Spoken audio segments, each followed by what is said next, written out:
Hello दोस्तों, तो वापस स्वागत है आपका समग्र बैच में। हम लोग बात कर रहे हैं एंशिएंट इंडिया, राइट। हम पढ़ रहे हैं आर.एस. शर्मा जी की किताब, उसकी समरी है और हम 27वें चैप्टर पे पहुंच चुके हैं। This is transformation of the ancient phase.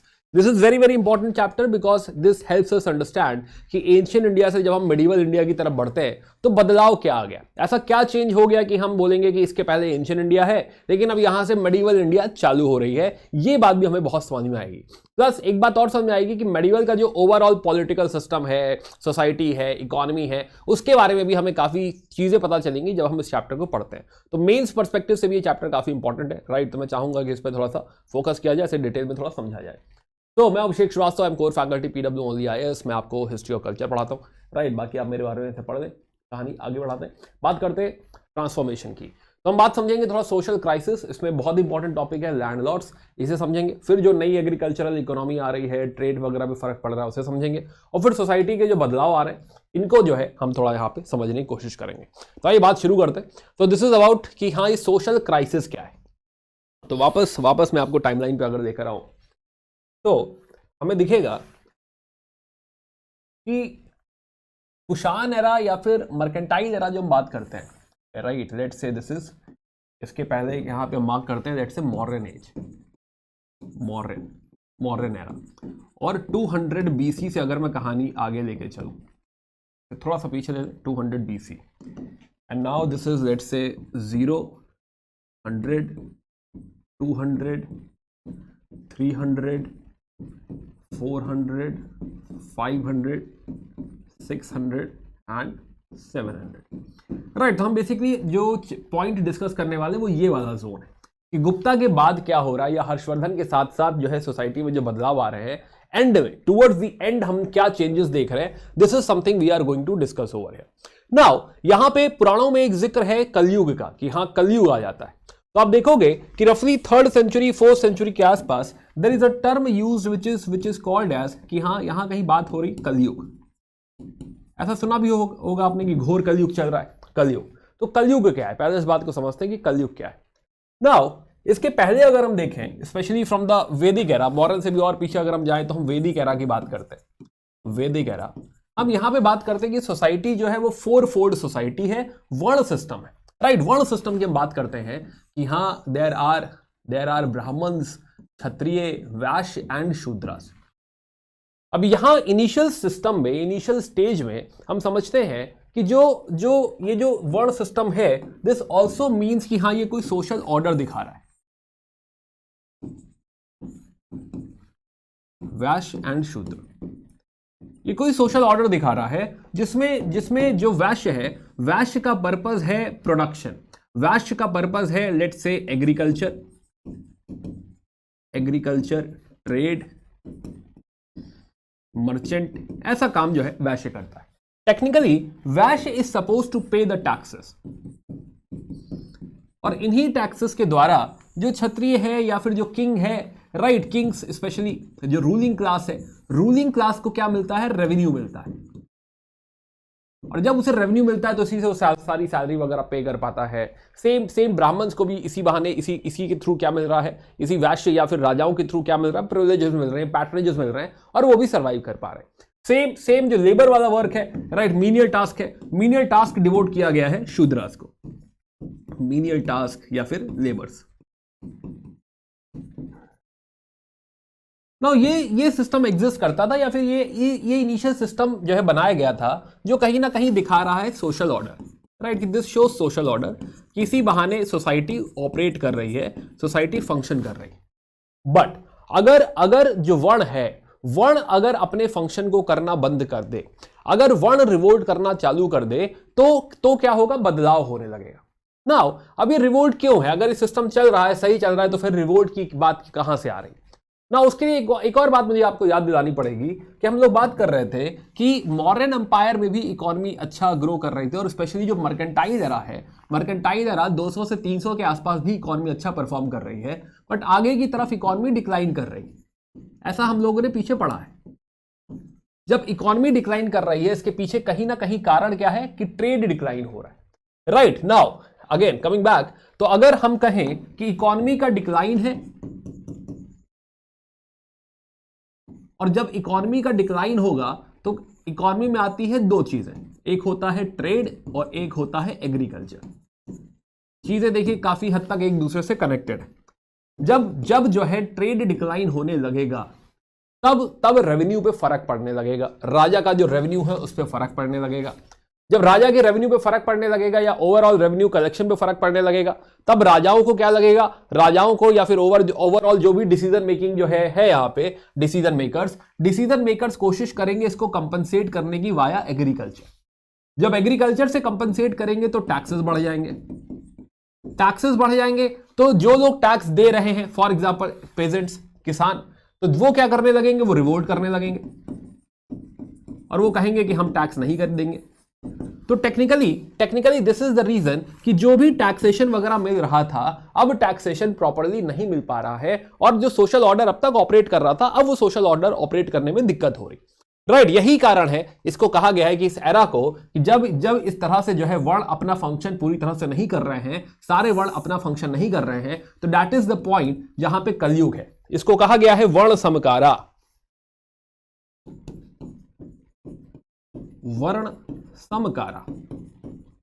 वर्ण अपनी ड्यूटीज कायदे से नहीं कर रहे, राइट है ना। तो जब वर्ण ड्यूटीज नहीं कर रहे तो इसका रीजन भी है और इसका रिपरकशन भी है कि there will be some coercive methods, जबरदस्ती करनी पड़ेगी, कोअर्सिव मेथड्स लगेंगे, राइट, जोर जबरदस्ती करनी पड़ेगी। और इसका एक सॉल्यूशन और भी है, इसका सॉल्यूशन है लैंड ग्रांट। क्या देना पड़ेगा, लैंड ग्रांट देना पड़ेगा। अब ये बात थोड़ी कम समझ में आई कि सर लैंड ग्रांट क्या, हाँ जोर जबरदस्ती से टैक्स कलेक्ट किया जाएगा, ठीक है ये बात मानी, राइट, लेकिन ये दूसरा जो आप तरीका बता रहे हैं कि दिस विल लीड टू कि हाँ रिवोल्ट हो रहा है, तो रिवोल्ट को साइडलाइन करने के लिए एक कॉन्सेप्ट आया लैंड ग्रांट का। इस बात को समझते हैं कि हाँ ये लैंड ग्रांट अचानक से क्यों आने लग गया। तो लैंड ग्रांट हमें सबसे पहले दिखाई देता है कि लैंड ग्रांट का कॉन्सेप्ट, हम लोग बात कर रहे थे कि लैंड ग्रांट का कॉन्सेप्ट जो है सबसे पहले हमें दिखेगा सतवाहनास के जोन में, land grant, and from here this concept will start increasing. ये जो लैंड ग्रांट की प्रैक्टिस है this will start to increase. अब समझते हैं कि हाँ ये लैंड ग्रांट होने से फायदा क्या हो रहा है, क्यों दिया जा रहा है लैंड ग्रांट, क्यों इस सिस्टम को बाईपास करने के लिए कि हाँ अगर टैक्सेस कोई नहीं कलेक्ट कर पा रहा है तो रिजॉर्ट कर रहा है लैंड ग्रांट को। तो हो क्या रहा है कि जो किंग्स हैं, जो रूलिंग क्लास है, किंग्स / रूलिंग क्लास कहेगी कि जो है अगर हम लैंड ग्रांट दे दें, राइट, लैंड ग्रांट किसको, लेट से ब्राह्मण्स को या फिर मॉन्क्स को, बुद्धिस्ट मॉन्क्स को भी दिया जा सकता है, जरूरी नहीं ब्राह्मण्स, बट मोस्टली अभी हम जो बात कर रहे हैं वो हम बात कर रहे हैं ब्राह्मण्स को, है ना, कि हम ब्राह्मणिकल सोसाइटी की बात कर रहे हैं, वर्ल्ड सिस्टम की बात कर रहे हैं, तो टेक्निकली हम ब्राह्मण्स की बात कर रहे हैं कि लैंड ग्रांट अगर दे दिया जाए, ब्राह्मण्स को यहां पे लैंड ग्रांट दे दिया जाए, तो इससे फर्क ये पड़ेगा कि एक तो ब्राह्मण्स जो हैं वो लेजिटिमाइज करेंगे, कहेंगे वाह भाई राजा भाई बहुत बढ़िया, है ना, तो ये लेजिटिमेसी भी आ जाएगी, राजा का जो राज्य है उसकी वैल्यू बढ़ जाएगी, राजा की जो पोजीशन है उसको हर कोई कहने लगेगा कि हाँ भाई राजा बहुत अच्छा है, राइट है ना, जनता में बात फैलने लगेगी राजा बहुत अच्छा है, ब्राह्मण्स की इज्जत कर रहा है, ब्राह्मण्स को जो है लैंड ग्रांट दे रहा है, बहुत बढ़िया। तो एक तो पर्पस कहीं ना कहीं कि जो राजा है वो अपनी पोजीशन सिक्योर करना चाह रहा है, राइट, बट साथ ही साथ ब्राह्मण्स को लैंड ग्रांट देने का फायदा ये भी है कि जो टैक्सेशन था कि हाँ एक जमीन दे दी गई और अब उसमें टैक्स कलेक्शन का जो जिम्मेदारी है, टैक्स कलेक्शन, अब ये जिम्मेदारी किसकी है, अब ये जिम्मेदारी एक्चुअली जिसको जमीन दे दी गई है उसकी जिम्मेदारी। तो टेक्निकली यहां पे अपना जो रिस्पॉन्सिबिलिटी थी, राजा की जो रिस्पॉन्सिबिलिटी थी वो उसने डेलीगेट कर दी है, ब्राह्मण्स को दे दी है उसने, राइट। तो टैक्स कलेक्शन का जो काम है वो वही करेगा। अगर रिवोल्ट वगैरह हो रहे थे तो अपने इलाके में जो भी जमीन उसको दी गई है वहां पे लॉ एंड ऑर्डर का मेंटेनेंस भी वही करेगा, तो लॉ एंड ऑर्डर भी देखेगा वो, राइट, प्लस इसके साथ साथ वहां पे एग्रीकल्चर, खेती ठीक से होती रहे और ज्यादा हो तो इसके लिए एग्रीकल्चरल एक्सपेंशन भी हो जाएगा। प्लस अगर कोई वहां पे ट्राइब रहती है उस इलाके में, जो जमीन दी गई, लेट से वहां पे कुछ जंगल है, कुछ नया इलाका है, कुछ ट्राइबल्स लोग रहते हैं, तो क्या उन ट्राइबल्स का एसिमिलेशन भी हो जाएगा, उन ट्राइबल्स को ब्राह्मणिकल कल्चर का पार्ट बना लिया जाएगा। तो बहुत सारी जो ट्राइब्स हैं राइट, ऐसा लिख सकते हैं आप, ट्राइबल एसिमिलेशन।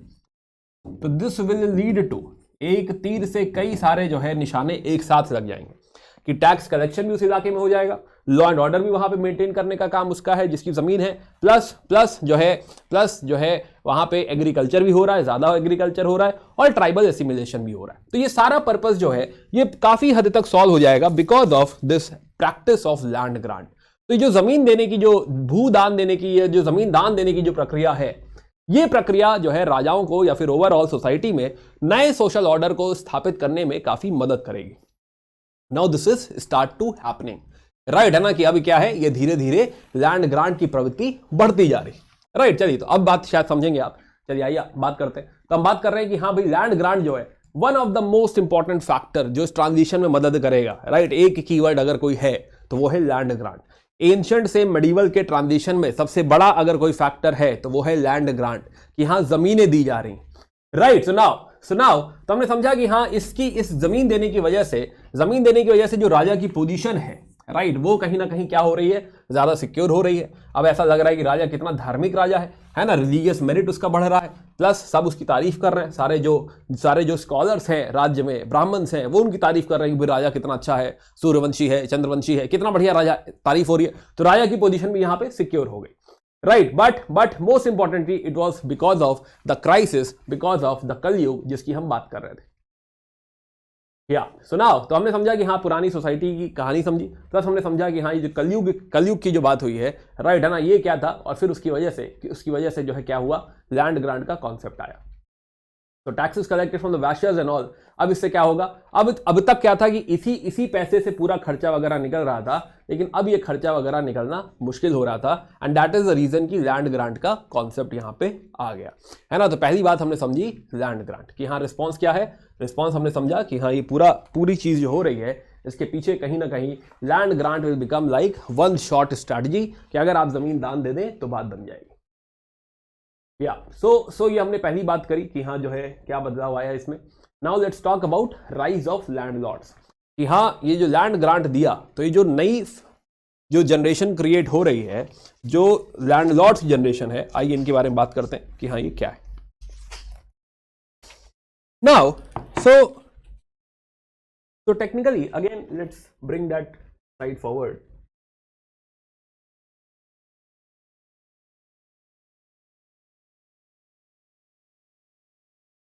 तो नाउ वी टॉक अबाउट ये जो जमीनें जिनको मिल रही हैं, लैंडलॉर्ड्स, जमींदार, है ना, तो इनकी बात करते हैं कि हाँ ये लैंडलॉर्ड्स क्या हो रहा है। ओके, सो नाउ तो ये जमीनें दान दी जा रही हैं, ये क्रिएट हो रहे हैं यहाँ पे नए लैंडलॉर्ड्स। समझो इस बात को, landlords, rise of landlords. Again अभी तक हमने समझा कि ब्राह्मण्स को जमीनें दान दी जा रही, बट वापस एक बार मैं टाइमलाइन भी आगे लाना चाहूंगा कि हम लोगों ने एक बात करी थी जब हम लोग हर्षवर्धन वगैरह पढ़ रहे थे, इनफैक्ट गुप्ता एरा भी हम पढ़ रहे थे, तो एक बात हमने समझी थी कि जो लैंड ग्रांट का जो कॉन्सेप्ट है, हर्षवर्धन के टाइम तक आते आते, दिस इज हर्षवर्धन 600 समथिंग, तो हर्षवर्धन के टाइम तक आते आते लैंड ग्रांट ऑफिसर्स को भी दिया जाने लगा था। या तो भारी बदलाव हमें देखने को मिल रहा है कि इसके पहले अगर हम बात करें मॉडर्न टाइम्स में it was a very very centralised empire. तो दूसरा कॉन्सेप्ट समझते हैं, it was very very centralised empire. होता क्या था कि इसमें ऑफिसर्स हायर करे जाते थे, ऑफिसर जब हायर करे जाते थे तो इनका काम क्या था, टैक्स कलेक्शन, इनका काम क्या था, लॉ एंड ऑर्डर, और बदले में इनको दी जाती थी सैलरी, राइट, कैश सैलरी दी जाती थी इन ऑफिसर्स को। सेम आगे भी चलता रहा, स्पेशली जब हम देख रहे हैं कि इकोनॉमी अच्छी चल रही है। तो अगर हम कुषाण की बात करें, कनिष्का के टाइम की बात करें, तो कनिष्का के टाइम में भी हमें यही चीज दिखाई देगी कि हमें ऑफिशियल्स को सैलरी देनी है, राइट, कि किसी भी एम्प्लॉय को हायर कर रहे हो तो क्या दो, सैलरी दो भाई, मेक सेंस की सैलरी देनी चाहिए। बट जब इकोनॉमी डिक्लाइन कर रही है और जेब में पैसा नहीं है, अब ऐसे में किसी ऑफिसर को कैसे हायर किया जाए, राइट, उसको क्या दिया जाए। तो यहां से एक नया जो है यू कैन से कॉन्सेप्ट आया कि ऑफिशियल्स को भी लैंड ग्रांट दिया जा सकता है। तो जरूरी नहीं है कि हाँ ब्राह्मण्स को ही लैंड ग्रांट दिया जाए। धीरे धीरे हम देखेंगे कि ये सैलरी का कॉन्सेप्ट खत्म हो जाएगा और गुप्ता पीरियड तक आते आते, हर्षवर्धन के पीरियड तक आते आते हम देखेंगे कि लैंड ग्रांट जो है, जमीनें जो है, ये ऑफिसर्स को भी दी जाने लगेंगी। तो अब उनको सैलरी ना देके आप क्या देने लग गए हो? लैंड ग्रांट देने लग गए हो, जमीनें देने लग गए हो कि यहां से जो भी रेवेन्यू निकलेगा, पैसा निकलेगा, वो सिर्फ किसका है? आपका है भाई, राइट। तो ये भी किसके पास आ गया? ये भी इनके पास आ गया। So now if you see तो landlords are not only Brahmans but officers. जो ऑफिशियल्स हैं ये भी क्या है? ये भी जमींदार बन रहे हैं, लैंडलॉर्ड्स बन रहे हैं। नाउ ट्राई अंडरस्टैंडिंग कि ये जो जमीन जो दी गई, चाहे ऑफिसर को दे दी गई या जो है किसी लैंडलॉर्ड को दे दी गई, नाउ यू विल रियलाइज कि क्या ये जमीन है ना, सोचिए ध्यान से, क्या ये जमीन टैक्स फ्री है? ये जमीन टेक्निकली टैक्स फ्री है, प्लस क्या इस पे गवर्नेंस है? क्या गवर्नमेंट का कोई बहुत हक बन रहा है? विल रियलाइज नो, सरकार का कोई बहुत हक भी नहीं है इस पे। इनफैक्ट इनिशियली क्या था कि हाँ अगर कोई लेट से क्रिमिनल केस है, चोरी चकारी हो जाती है, तो सरकार पनिश किया करती थी, यानी जुडिशरी का कुछ ना कुछ यहां पे टेक हुआ करता था। बट धीरे धीरे ये भी पावर चली जाएगी और जो जुडिशियल सिस्टम है वो भी यहां पे एग्जिस्ट करना सीज कर देगा। यहां पे कोई सरकारी ऑफिसर नहीं जा सकता, कोई आर्मी नहीं जा सकती, किसी का भी कोई यहां पे से नहीं रह जाएगा, राइट। तो यहां कहने का मतलब ये हो रहा है कि ये ऐसा लग रहा है कि एक छोटी सी किंगडम क्रिएट हो रही, कि अगर आपने लेट से किसी को जो है 100 गांव दे दिए या 50 गांव दे दिए, तो ये 50 गांव मान लो मुझे मिल गए, तो मैं अब यहां का छोटा सा राजा हो गया, राइट है ना, छोटा सा राजा हो गया। तो जो लैंड लॉर्ड है ये छोटा क्या है, छोटा छोटा राजा क्रिएट हो रहा है। इस तरह से छोटी छोटी पावर इनक्लेव्स क्रिएट हो रही। तो इसकी वजह से क्या हो रहा है कि ग्रेजुअली जो पावर ऑफ द लैंडलॉर्ड है, लैंडलॉर्ड की पावर बढ़ती जा रही है। और दिस मीन्स कि अथॉरिटी ऑफ द किंग क्या है? घटता जा रहा है, राइट। एक टाइम में हम अशोक का राज्य देख रहे थे कि हाँ पूरा जो कॉन्सेप्ट है, पूरा जो राज्य है वो अशोक का है, उसकी पावर है पूरी। बट यहां तक आते आते it will be more like Bhupathi, है ना। राजा के लिए एक वर्ड यूज किया जाएगा भूपति, कि अब वो जमीन का इनिशियली ओनर है जो दान दिया करता है। एंड ग्रेजुअली विल फाइंड कि जो एक्चुअली अथॉरिटी है, किंग की अथॉरिटी पूरी तरह से क्या होने लगेगी? डिमिनिश होने लगेगी, राइट। ऐसा हमने हर्षवर्धन के राज्य भी देखा है कि हर्षवर्धन अपने ऑफिसर्स को क्या दे देते हैं? लैंड ग्रांट दे देते हैं, बहुत सारे ऑफिसर्स की पोजीशन कंबाइन कर देते हैं। एक और चीज हमने देखी थी कि हाँ इनकी पोजीशंस जो है, ऑफिसर्स की पोजीशन, इनको हेरिडिटरी बना दिया था कि हाँ जो है आपके बाद सपोज अगर मेरा मिनिस्टर या लेट से जो है मेरा जुडिशियल ऑफिसर जो है लेट से रमेश है, तो रमेश के बाद उसका बेटा जो है क्या बनेगा? जुडिशियल ऑफिसर बनेगा। तो पोजीशन हेरिडिटरी हो रही है। तो टेक्निकली अगेन जैसे जैसे हम ये 500, 600, 700 की तरफ बढ़ रहे हैं, लैंडलॉर्ड्स का नंबर बढ़ता जा रहा है, उनकी पावर बढ़ती जा रही है, उनको जो प्रिविलेजेस वगैरह मिल रही थी प्रिविलेजेस बढ़ती जा रही हैं, और राजा की अथॉरिटी कहीं ना कहीं कम होती जा रही है। राजा उतना पावरफुल रह ही नहीं सकता, राइट है ना। तो राज्य के अंदर ऐसे छोटे छोटे पॉकेट्स क्रिएट हो गए कि 50 गांव का मालिक वो है, 60 गांव का मालिक वो है, 70 गांव का मालिक वो है, 10 गांव का मालिक ये है। इस तरह से छोटे मालिक हैं, उन सब के ऊपर राजा बैठा है जो थोड़ा बहुत रूल कर रहा है। अब ये लोग राजा को क्या है? राजा के kind of feudal lords create हो जाएंगे कि हाँ राजा है और उनके नीचे ये छोटे लोग हैं। अब राजा का राज्य चलेगा इनके भरोसे, इन जमींदारों के भरोसे, इन लैंडलॉर्ड्स के भरोसे, राइट है ना। तो ये क्या है कि हाँ अब राजा कहेगा कि भाई मुझे पैसों की जरूरत है, तो यही सारे जमींदार कहेंगे अच्छा ठीक है, थोड़ा हमसे 5 रुपए दे दो, थोड़ा 10 रुपए दे दो, है ना। इस तरह से कॉन्ट्री करके राजा का राज्य चल रहा है। राजा कहेगा मुझे सेना की जरूरत है, तो कहेंगे अच्छा हमसे थोड़ी सेना दे दो, थोड़ी हमसे सेना दे दो। तो टेक्निकली विल फाइंड कि जो किंग की पोजीशन है वो कम हो रही है, पावर डिसेंट्रलाइज हो रही है, right. In fact authority of the king ही कम हो रहा है, राइट। डिसेंट्रलाइजेशन भी अलग चीज हो गया, बट यहां पे authority of the king technically कम हो रहा है। फिर से समझो, अथॉरिटी ऑफ द किंग कम हो रहा है, लैंडलॉर्ड्स की पोजीशन बढ़ रही है, number of enclaves, number of landlords increase होते जा रहे हैं, पावर ऑफ द लैंडलॉर्ड्स बढ़ती चली जा रही है। This is happening as we move towards 600 700। तो जैसे हम मेडिवल में एंट्री की तरफ बढ़ रहे हैं, हमें ये सारे बदलाव देखने को मिल रहे हैं। नाउ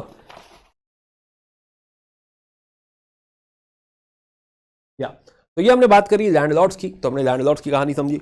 कि हाँ भाई किस तरीके से लैंडलॉर्ड्स का राइज हो रहा है और स्टेट अथॉरिटी यहाँ पे डिक्लाइन होती जा रही है। लैंड ग्रांट्स एंड ब्राह्मण्स की हम बात कर रहे थे कि 5th सेंचुरी एडी के बाद जो है बाद हमें क्या दिख रहा है कि हाँ इस तरह की प्रैक्टिसेस दिख रही हैं कि जो ब्राह्मण्स को फेवर करते हुए लैंड ग्रांट्स थी वो बढ़ती जा रही हैं, उनको पूरी तरह से एग्जेम्प्टेड, तो काइंड ऑफ छोटी सी किंगडम दे दी है कि तुम्हारा राज्य है, तुम अपने हिसाब से संभालो। उनके पास गवर्नेंस राइट्स भी हैं, राइट है ना, कि हाँ जो है अब ना कोई गवर्नमेंट ऑफिशियल आ सकता है, ना कोई जो है आर्मी आ सकती है, कोई भी उनको यहाँ पे आके चैलेंज नहीं कर सकता। छोटा सा उनका अपना सा राज्य क्रिएट हो चुका है ब्राह्मण्स का, राइट है ना। इनिशियली रूलर्स के पास इस तरह के हक होते थे कि किसी को पनिश कर दिया, किसी ने चोरी करी कुछ दे दिया, बट यह पनिशमेंट दे दिया, बट अब आगे ऐसा कोई हक यहाँ पे नहीं रहेगा। तो ब्राह्मण्स पूरी तरह से अपने इलाके में राज्य कर रहे होंगे और जो रॉयल पावर है वो अंडरमाइन होने लगेगी, डिक्लाइन होने लगेगी, राइट। तो ऐसे एरियाज क्रिएट होंगे जो रॉयल कंट्रोल के बाहर है। पहले हम देखते थे यही हम, अच्छा एक और चीज इसमें बहुत बहुत इंटरेस्टिंग है, कमिंग बैक, एक और चीज छोटी सी समझो कि दिस वाज द रीजन कि कॉइनेज अगर हम देखें कॉइन, तो मौर्यन एम्पायर में भी हमें दिखता है कि बहुत सारे सिल्वर कॉइन्स हैं, राइट। प्लस इवन कनिष्का के रूल में या फिर मर्केंटाइल एरा हम जो बात कर रहे थे 300 तक की, यहां भी हम देखते हैं कि कॉइन्स बहुत सारे। कुषाण के रूल में हम कहते हैं गोल्ड कॉइन्स भी है। तो अब तक क्योंकि सैलरी देनी थी, आर्मी को सैलरी देनी थी, सोल्जर्स को सैलरी देनी थी, तो दैट वाज द रीजन कि हाँ जो कॉइन्स थे वो काफी हुआ करते थे, गोल्ड के कॉइन, कॉपर के कॉइन, ये सब बहुत हुआ करते थे, सिल्वर के कॉइन ये सब हुआ करते थे। बट कहीं ना कहीं जैसे जैसे हम गुप्ता एरा की तरफ बढ़ रहे हैं, 300 400 500 की तरफ बढ़ रहे हैं, पहले इनिशियली गुप्ता एरा में कॉइनेज दिखेगा, लेकिन फिर दिखेगा कि कॉइनेज कम हो रहा है, और फिर एक टाइम में 700 600 से 900 के बीच में हमें दिखेगा कि मेटल कॉइन ऑलमोस्ट गायब ही है, और गोल्ड तो भूल ही जाओ। क्यों? क्योंकि जरूरत ही नहीं पड़ रही है ना। एक और बात यहीं पे समझो कि नाउ किंग जो है, जैसा कि मैंने कहा कि king will be dependent upon landlords, कि एक लैंडलॉर्ड, दो लैंडलॉर्ड, ऐसे सीरीज ऑफ लैंडलॉर्ड, राइट है ना, L100 लेट से। और राजा जो है, राजा अब डिपेंडेंट है कि हाँ ये कुछ इनको क्या पे करे, कुछ अपनी मन से खुशी से कुछ ट्रिब्यूट पे कर दे। तो राजा डिपेंडेंट है ट्रिब्यूट्स के ऊपर कि हाँ ये जो फ्यूडल लॉर्ड्स हैं इनको क्या बोलोगे, इनको बोलोगे दीज आर फ्यूडल लॉर्ड्स। तो ये ट्रिब्यूट्स के भरोसे चलेंगे। राजा के पास इतना पैसा नहीं होगा कि वो अपनी एक आर्मी खरीद सके। तो जो स्टैंडिंग आर्मी का कॉन्सेप्ट है कि मेरे पास लेट से 2 लाख सोल्जर हैं या लेट से 1 लाख सोल्जर हैं, स्टैंडिंग आर्मी का कॉन्सेप्ट ऑलमोस्ट खत्म सा हो जाएगा, क्योंकि पैसा ही नहीं है कि हाँ सोल्जर ऑफिसर सब हायर किया जाए, राइट। अब आर्मी की जरूरत होगी तो टेक्निकली L1 से बोलेंगे कि भाई तुम्हारे यहां सुना है कि हाँ 5-10 घुड़सवार है, तो थोड़ी आर्मी तुम कंट्रीब्यूट कर दो, थोड़ी आर्मी तुम कंट्रीब्यूट कर दो। तो आर्मी जो होगी, army will be summation of feudal levies, कि जो फ्यूडल थोड़ी थोड़ी आर्मी भेजेंगे उन सबके समेशन द्वारा क्या बनेगी, आर्मी। अदरवाइज किंग के पास कोई बहुत स्ट्रांग आर्मी भी नहीं है। यानी कि हम समझ रहे हैं कि यहां तक आते आते मेडिवल में किंग की अथॉरिटी भी क्या हो चुकी है, डिक्लाइन हो चुकी है। अब ये बताओ कि क्या ये राज्य बहुत बड़ा राज्य बन सकता है? क्या ये जो राजा है ये सोचे कि नहीं मेरा सपना है कि मैं पूरे भारत पे राज्य करूं? क्या ये पॉसिबल है? नहीं, this is not at all possible, and this leads to small kingdoms. इतना बड़ा राज्य नहीं, थोड़ा सा तुम्हारे पास 1 राजा, 2 राजा, 3 राजा, 5 राजा, ऐसे किंगडम्स होंगे। तो दिस मीन्स कि हाँ this will also lead to regional kingdoms, small regional kingdoms. जैसे कि हम बात करते हैं पोस्ट गुप्ता एम्पायर में, हम देख रहे थे कि मैत्रकाज है, मौखारीज है, लेटर गुप्ताज है, राइट है ना, जो है फिर हर्षवर्धन पुष्यभूति डायनेस्टी है, फिर नीचे चालुक्याज हैं, पल्लवाज हैं। तो अब जो है मेडिवल में आप देखेंगे बहुत सारी डायनेस्टीज हैं। हर एरा में आपको दिखेंगे कि हाँ 4-5-6 डायनेस्टी जो है रूल कर रही है, कि यहाँ पे कदम्बाज हैं, तो यहाँ पे गंगाज हैं, तो यहाँ बनवासी हैं, तो यहाँ चालुक्याज हैं। इस तरह से आप देखेंगे कि मेडिवल में डायनेस्टी ही डायनेस्टी हैं। ऐसी स्मॉल छोटी आपको रीजनल किंगडम दिखाई देंगी मेडिवल। तो अगर आप ये समझ रहे हैं तो आप समझ पा रहे हैं कि मेडिवल में ऐसा बड़ा राज्य क्यों नहीं क्रिएट हो रहा है, क्यों एक पैन इंडिया एम्पायर वापस अशोक की एंट्री क्यों नहीं हो रही, कोई ऐसा राजा अशोक क्यों नहीं बन जाता, राइट। ये इसलिए नहीं हो सकता क्योंकि इनहेरेंटली जो है काफी कमजोरी आ चुकी है, जो जमीन है, जो पावर है वो बढ़ चुकी है, और ये जो लैंडलॉर्ड्स हैं अब ये पावरफुल यहां पे हो चुके हैं। क्या तो लैंड ग्रांट्स हम ब्राह्मण्स की बात कर रहे हैं, चलिए वापस आगे बढ़ते हैं। तो जो है तो erosion of the royal control हमने समझा कि हाँ इस तरीके से जो रॉयल कंट्रोल था, जैसे हर्षवर्धन के टाइम में भी हम बात करें तो पब्लिक ऑफिशियल्स को लैंड रेवेन्यू से भी पे किया जाता था, प्लस उनको कुछ जमीन भी एलोकेट कर दी जाती थी। गवर्नर्स, मिनिस्टर्स, मजिस्ट्रेट्स वगैरह, इनको क्या है कि हाँ इनको कुछ जो है जमीन दे दी जाती थी, लैंड दे दिया जाता था, जिसके थ्रू जो है इनकी जो इंटीग्रिटी है, इनकी जो लॉयल्टी है, उसको बरकरार रखा जाता था। So this was about rise of land Lord's. तो हमने समझा कि सोशल क्राइसिस हुई थी, सोशल क्राइसिस की वजह से एग्रेरियन चेंजेस आए, और जिसकी वजह से लैंड ग्रांट हुआ, और लैंड ग्रांट की वजह से बहुत सारे जमींदार, बहुत सारे लैंड लॉर्ड्स अब क्या है, राइज कर चुके हैं। अभी जो नई इकोनॉमी क्रिएट हो रही है ना, ये जो नया सीन क्रिएट हो रहा है, नया पिक्चर क्रिएट हो रहा है, let's talk about this new agrarian economy. ये नई एग्रेरियन इकोनॉमी किस तरीके की है। Now before we go at, छोटी सी बात ध्यान रखना कि हम जो भी बात कर रहे हैं ये रफली 600 के आसपास है। तो ये कहे बिना कहे जो है समझ जाइए कि हर्षवर्धन और उसके आसपास के इलाके में हम लोग ऐसी बात कर रहे हैं, उस एरा में बात कर रहे हैं, राइट है ना, कि जैसे जैसे हम मेडिवल की तरफ बढ़ रहे हैं, ये सारे ट्रांजिशन, ये सारे चेंजेस आपको देखने को मिलेंगे। ऐसा बार बार कहने की जरूरत नहीं है, right. This is the end of the ancient India, it is like transition from ancient to medieval. तो ये जो नई एग्रेरियन इकोनॉमी है, जो ट्रांजिशन है, लेट अस अंडरस्टैंड कि हाँ ये ट्रांजिशन किस तरीके से हो रहा है। So one of the biggest thing which will happen is कि जो लैंडलॉर्ड है, जिसको हमने कहा कि बहुत सारे लैंडलॉर्ड्स क्रिएट हो गए, लैंडलॉर्ड्स, वी विल फाइंड कि क्या ये लैंडलॉर्ड हल लेकर खुद ही क्या खेती करना चालू कर देगा। हमें समझ में आएगा नहीं, ये तो जमींदार है, ये तो अमीर आदमी है, ये अमीर आदमी बन जाएगा, तो टेक्निकली ये तो खेती अपने हाथ से तो नहीं करेगा, है ना। तो वी विल फाइंड कि जो लैंडलॉर्ड है ये ना तो अपने हाथ से खेती करता है, और in fact most of the time जो मैनेजमेंट है, टैक्स कलेक्शन है, उसके लिए भी किसी को हायर कर लेता है, इसके लिए भी। तो दोनों ही चीजें ये खुद अपने हाथ से नहीं कर रहा है।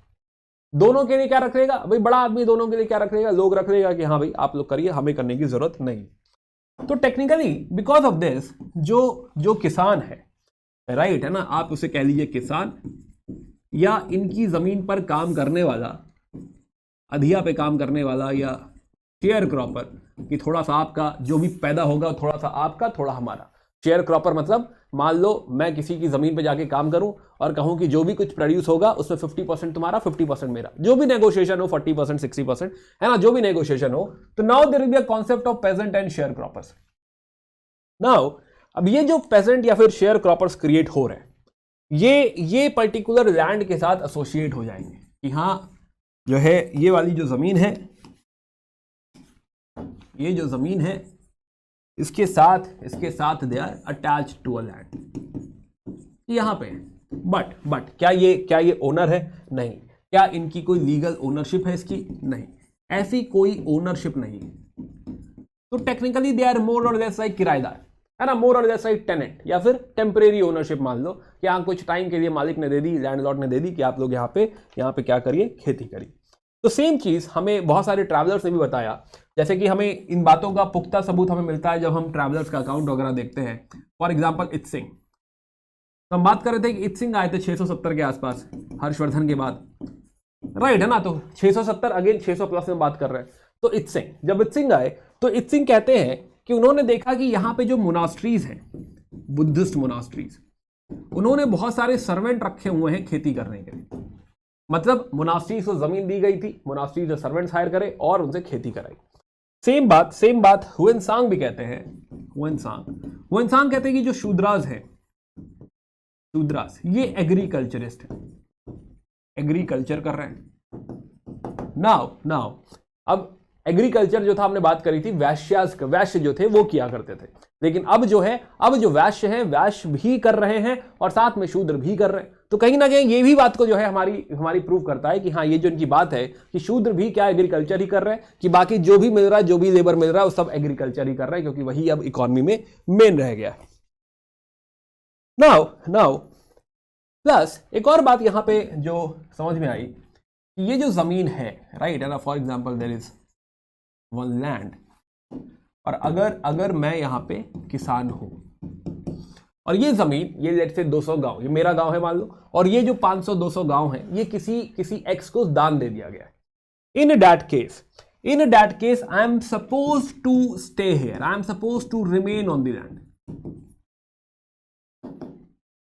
मैं यहां पे ये नहीं कह सकता कि मैं ये जमीन छोड़ के जा रहा हूं, ये मुझे हक नहीं, राइट है ना। द मोर और less I am bound to the land, कि हाँ मुझे इसी लैंड पे रहना है, मुझे जो है छोड़ के नहीं जाना है ना। ऐसा migration is not at all जो है यू कैन से अप्रिशिएटेड और सपोर्टेड समथिंग। तो ऐसा यहाँ पे कोई बहुत सपोर्ट नहीं है माइग्रेशन का। तो I am suppose to remain on the land, और मेरा आप समझिए कि अगर दान दिया गया है गांव, तो गांव के साथ साथ गांव वाले भी अब जो है उस जमींदार के नीचे आ गए। नाउ इट मीन्स कि अगर कहीं जमीन दी गई है, राइट है ना, तो ये this will help in the backward areas, for example Orissa, for example Deccan, for example Ganga basin, जहां पे भी अब तक सेटलमेंट नहीं था, एग्रीकल्चर नहीं था। अब मैं बाउंड हूं कि मैं उसी इलाके में रहूंगा और मुझे यहीं पे खेती वगैरह एक्सपैंड करनी है। तो गंगा बेसिन में भी जहां पे भी अब तक एग्रीकल्चर नहीं पहुंचा था, जहां पे भी अभी जंगल है, जंगल काटना है, खेती करनी है, जो भी लोग वहां पे रह रहे हैं वो उनकी जिम्मेदारी है, they can not leave it, right. Same goes कि हाँ ऐसा नहीं कि अगर मैं किसान हूं तभी मुझे यहां रहना है। अगर मान लो मैं कुछ और काम करता हूं, फॉर एग्जाम्पल मैं कुम्हार हूं, आर्टिजन हूं, मैं ब्लैक स्मिथ हूं, लोहे का कुछ बनाता हूं, है ना, मैं मान लो जो है कपड़ा बनाता हूं, टेक्सटाइल बनाता हूं। तो मान लो कि मैं अगर आर्टिजन्स हूं, तो even for the artisans they have to stay here, they can't leave. It is not like कि हाँ वो ये गांव छोड़ के कहीं और चले जाएंगे, it is not at all possible. And this shows कि हाँ क्योंकि इस तरह का कोई कंट्रोल है ना। अब ऐसा नहीं कि हाँ फ्रीडम ही नहीं है, आप बिल्कुल नहीं जा सकते, right, but it is more like control. ऐसा फ्रीडम पूरी तरह से बाउंड नहीं है ना, गुलाम नहीं हो गए, ये समझिएगा, दोनों डिफरेंस है दोनों बातों में, कि गुलामी नहीं है, but still it is not at all appreciated, you are not suppose to leave. तो नाउ तो दिस इज मोर लाइक कि इसकी वजह से क्योंकि अब ये कहीं जा नहीं सकते, तो कहीं ना कहीं जो मोबिलिटी है, मास मोबिलिटी भी हैम्पर हो रही है ना। अब ये बड़ा इंपॉर्टेंट पॉइंट है कि मास मोबिलिटी भी हैम्पर हो रही है। तो लैंड लॉर्डिज्म से देखो या लैंड ग्रांट से देखो क्या क्या चीजें क्रिएट हो रही है। एक तो क्रिएट हो रहा है कि हाँ कहीं की जिम्मेदारी दे दी गई तो वहां के लोगों की जिम्मेदारी है या लोगों द्वारा ही वहां पे एग्रीकल्चर एक्सपेंशन होगा, एक बात, राइट। दूसरा, मेरी जमीन पे अगर मैं किसान हूं तो मेरी जमीन पे ऐसी कोई ओनरशिप रह नहीं गई, है ना, कि हाँ जो है ऐसी कोई मेजर मेरी लीगल ओनरशिप नहीं रह गई, जमीन जो है वो जमींदार की है और मैं क्या है उसमें खेती कर रहा हूं। This will start to happening. Plus जो बाकी जो आर्टिजन्स वगैरह वो भी यही रह गए, तो यानी कि हम लोग यही रह गए, यानी कि काइंड ऑफ ये क्या है कि काइंड ऑफ ये जो सेंटर क्रिएट हो रहा है, जो लोकल एरिया क्रिएट हो रहा है, दिस इज मोर और less because there is no mobility, this is more or less isolated। आप कहेंगे सर इससे क्या हुआ, आइसोलेट हो गया तो क्या ही हो गया, ये थोड़ी देर में समझते हैं कि हाँ ये आइसोलेट हो चुका है, राइट है ना। ये पूरा रीजन क्या है, ये रीजन जो है अब कहीं ज्यादा लोग आ जा रहे नहीं है, आने जाने का बहुत रीजन भी नहीं है ना, आ जाके क्या ही करना है, क्या ही फायदा होने वाला है इससे, तो कहाँ ही जाना है, तो जाने का भी कोई बहुत मतलब है नहीं। बट फिर भी हम ये बात ध्यान रखें कि हाँ जो है अब मोबिलिटी काफी कम हो चुकी है, बहुत ही कम हो चुकी है। चलिए तो कहानी आगे बढ़ाते हैं, हम बात कर रहे हैं जो है ट्रांजिशन इन एग्रेरियन इकोनॉमी कि हाँ जो है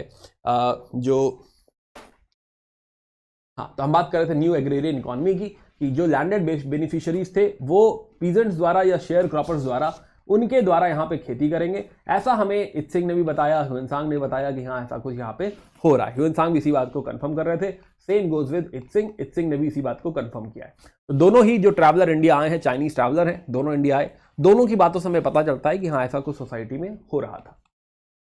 ओके, सिमिलरली हम बात कर रहे हैं कि हाँ अगर ट्राइबल एरियाज वगैरह में जो है अगर दिया गया है तो जो है पहली बात तो ब्राह्मण्स का पूरी तरह से कंट्रोल है, एंड जो पेजेंट्स एंड शेयर क्रॉपर्स हैं they are encourage to stay, है ना, जाना नहीं भाई, आपको यहीं रहना है, कहीं जाने की जरूरत नहीं है, जो भी लैंड जो है दिया गया है वहीं पर रहिए। और जिसकी वजह से जो बैकवर्ड एरियाज वगैरह हैं, उड़ीसा वगैरह में जहां पे खेती नहीं हो रही, गंगा बेसिन में जहां पे खेती नहीं हो रही, वी विल फाइंड कि नाउ वहां पे अब खेती स्टार्ट होने लगेगी, एग्रीकल्चरल एक्सपेंशन होने लगेगा, राइट। प्लस रिस्ट्रिक्शन हम बात कर रहे हैं कि हाँ रिस्ट्रिक्शन है, नाउ देयर इज जो मोबिलिटी है, मास मोबिलिटी है, वो कम होने लग गई है because of all these things. Even जो आर्टिजन्स वगैरह भी हैं, मर्चेंट्स वगैरह भी हैं, उनको बोला गया है यहीं रहो, कहाँ जाओगे, कहीं जाने की जरूरत नहीं।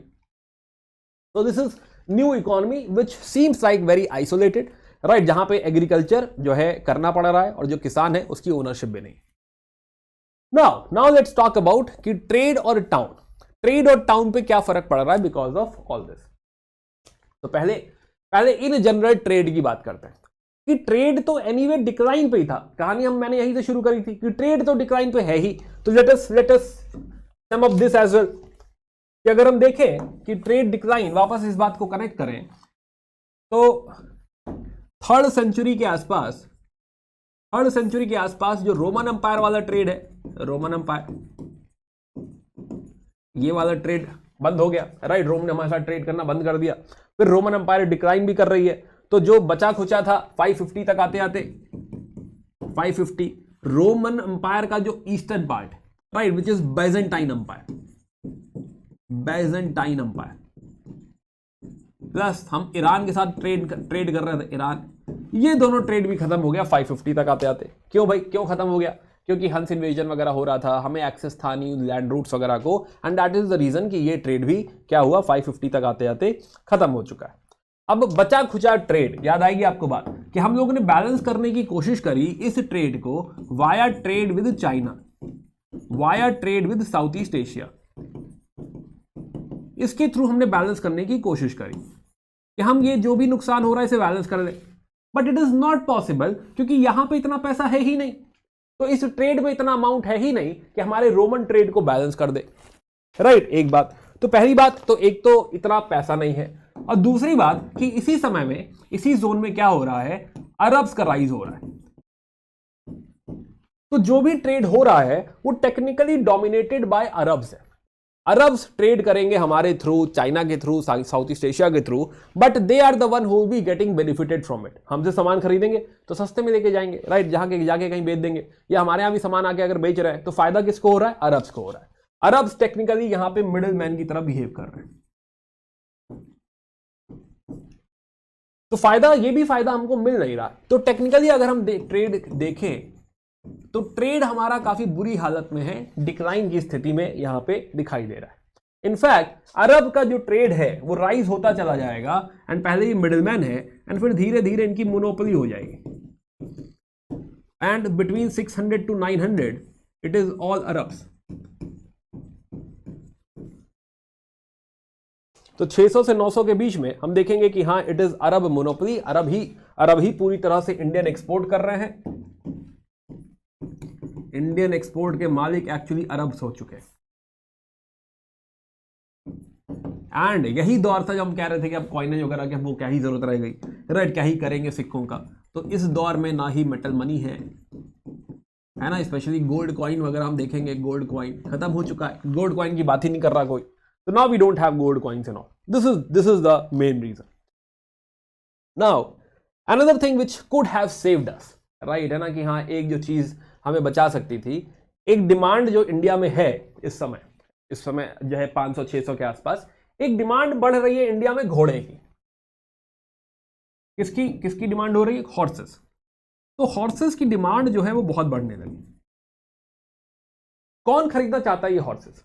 ये हॉर्सेस खरीदना चाहते हैं यही जमींदार, लैंडलॉर्ड्स, या फिर जो आप कह रहे थे फ्यूडल लॉर्ड्स, ये भी यही खरीदना चाहते हैं। जब ये जमीनें इन्हीं की हैं, पावर भी इन्हीं का है ना, तो हमारे यहां घोड़े तो आएंगे, यस एग्रीड, हमारे पर्शिया से घोड़े आएंगे, सेंट्रल एशिया से घोड़े आएंगे, एटसेट्रा एटसेट्रा। फायदा किसका होगा? एक तो अरब का फायदा होगा। दूसरी बात, थोड़ा बहुत जो कस्टम ड्यूटी वगैरह हो सकती थी, ये लैंडलॉर्ड कहेंगे कस्टम ड्यूटी लगा के अपना ही खर्चा क्यों बढ़ाना है, तो क्यों ही चाहिए, तो इसमें भी कस्टम ड्यूटी वगैरह जीरो कर देंगे कि हाँ आपके लिए ल्यूक्रेटिव कर देते हैं, तो कस्टम ड्यूटी भी नहीं। तो एक एंटिटी जिससे हमें उम्मीद थी कि हाँ ट्रेड वापस लेकर आ सकता है या थोड़ा बहुत पैसा आ सकता है, उस घोड़ों के ट्रेड में भी हमको दिखेगा कि now we don't have money coming from tolls as well, custom duty वगैरह, ये सब भी यहां पे कोई फायदा नहीं होने वाला। अगेन फिर से बता रहा हूं मैं कि हम समझेंगे कि from after the mercantile era, जहां से हमने गुप्ता एम्पायर शुरू करा था, तो हमने बात करी थी कि गुप्ता एम्पायर पीक भी देख रहा है इकोनॉमी का, और डिक्लाइन वगैरह भी गुप्ता एम्पायर ही देख रहा है,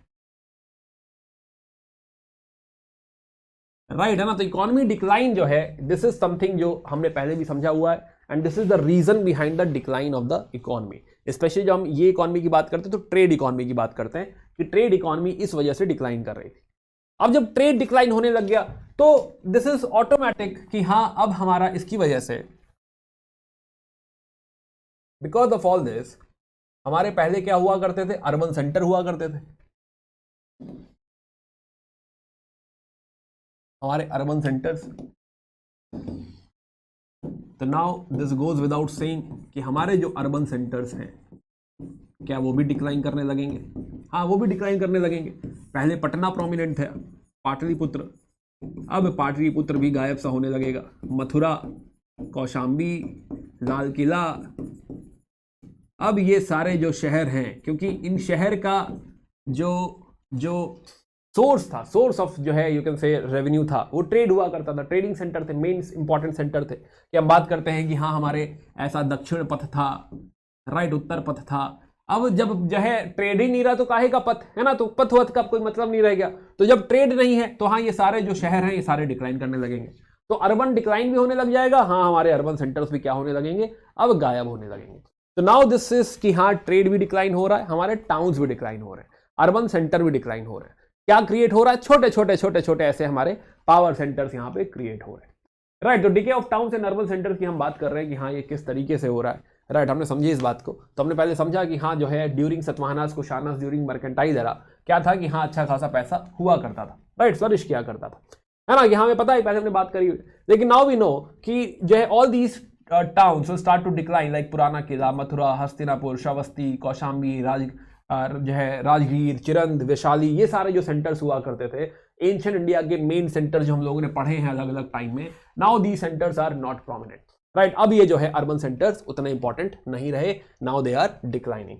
अब ये बात भी जब ह्यूएनसांग आए, राइट, ह्यूएनसांग टहल रहे थे, तो ह्यूएनसांग जहां जहां बुद्धिज्म सेंटर्स थे वहां गए, बोध गया गए, पटना गए, राइट, है ना, जो है बनारस गए, वाराणसी वगैरह गए, तो वहां देखा, तो वहां गए तो उन्होंने देखा कि हाँ ये तो यार जो है उतना अच्छा नहीं है, तो डिक्लाइन कर रहा है ना, उतनी अच्छी सिचुएशन में नहीं है। प्लस जो आर्टिजन्स हैं, मर्चेंट्स हैं, विल फाइंड कि they have started to migrate इधर उधर, है ना, कि हाँ भाई पहले मान लो जो है कोई यहाँ पे कोस्टल एरिया में कोई जॉब कर रहा था, राइट, गुजरात में कोई जॉब कर रहा था, बढ़िया ट्रेड हो रहा था, जब नहीं होगा तो माइग्रेट कर जाएगा, चला जाएगा कहीं और चला जाएगा, या so now so because of decay of towns now a lot of things will start to happen. First thing, तो हमने समझा, तो एक तो हमने बात करी, वापस कनेक्ट करते हैं, ट्रेड डिक्लाइन, जिसकी वजह से हमने समझा कि नाउ देयर आर टाउन्स भी डिक्लाइन कर रहे हैं। तो दोनों ही चीजों की वजह से अगर हम समझें तो जो हमारे आर्टिजन्स और मर्चेंट्स वगैरह हैं, आर्टिजन्स, मर्चेंट्स, क्या इनको माइग्रेट करना पड़ेगा? यस, वन थिंग इज कि हाँ they will have to migrate, क्योंकि अब क्या है, अब वो जो सेंटर था फॉर एग्जांपल गुजरात, अब वहां पे उतना अच्छा ट्रेड नहीं होता। दूसरा उनके पास भी ऑप्शन कम है, and they will have to go for agriculture, कि अब करें क्या जीवन में, तो प्रोफेशन चेंज करना पड़ेगा, तो उन्हें भी घूम फिर के किसकी तरफ भागना पड़ेगा, एग्रीकल्चर की तरफ भागना पड़ेगा। बट एग्रीकल्चर में क्या चीजें वैसे रोजी हैं? नहीं, एग्रीकल्चर में चीजें ऑलरेडी खराब है। तो ऐसा नहीं होगा कि हाँ एक से कुछ बहुत अच्छा हो गया, ये तो और चीज खराब हो गई, कि हाँ ऑलरेडी एग्रीकल्चर में लोग परेशान थे, अब और लोग हैं जो एग्रीकल्चर ही करना चाहते, तो एग्रीकल्चर और ज्यादा क्या होगा, प्रेशराइज हो जाएगा। नाउ अगेन या प्लस जैसे फॉर एग्जांपल जो है वी हैव वन एग्जांपल कि सिल्क वीवर्स हुआ करते थे, राइट, सिल्क वीवर्स क्या थे, वेस्टर्न कोस्टल एरिया में थे, और अब जो है ये चले गए कहां, मंदसौर चले गए, मंदसौर एमपी में चले गए, और अब वहां पे एग्रीकल्चर वगैरह देख रहे हैं, है ना, उनके पास भी क्या बचा, ऑप्शन बहुत ही कम बच गया।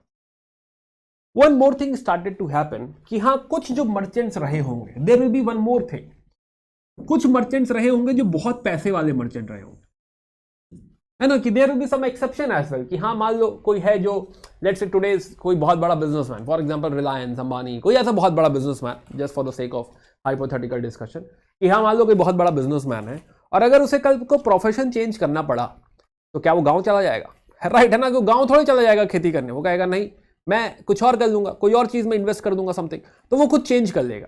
प्लस ये लोग बहुत पावरफुल भी होते हैं, जो मर्चेंट वगैरह होते हैं, जो पैसे वाले होते हैं, राइट, है ना, कि हाँ जो उस समय जो पैसे वाले लोग रहे होंगे, आज की बात नहीं कर रहा, राइट। तो हाँ, तो माइग्रेशन सॉरी मर्चेंट जो होगा वो थोड़ा पावरफुल भी होगा, तो राजाओं के साथ उठना बैठना होगा, है ना, मंत्रियों के साथ उठना बैठना होगा।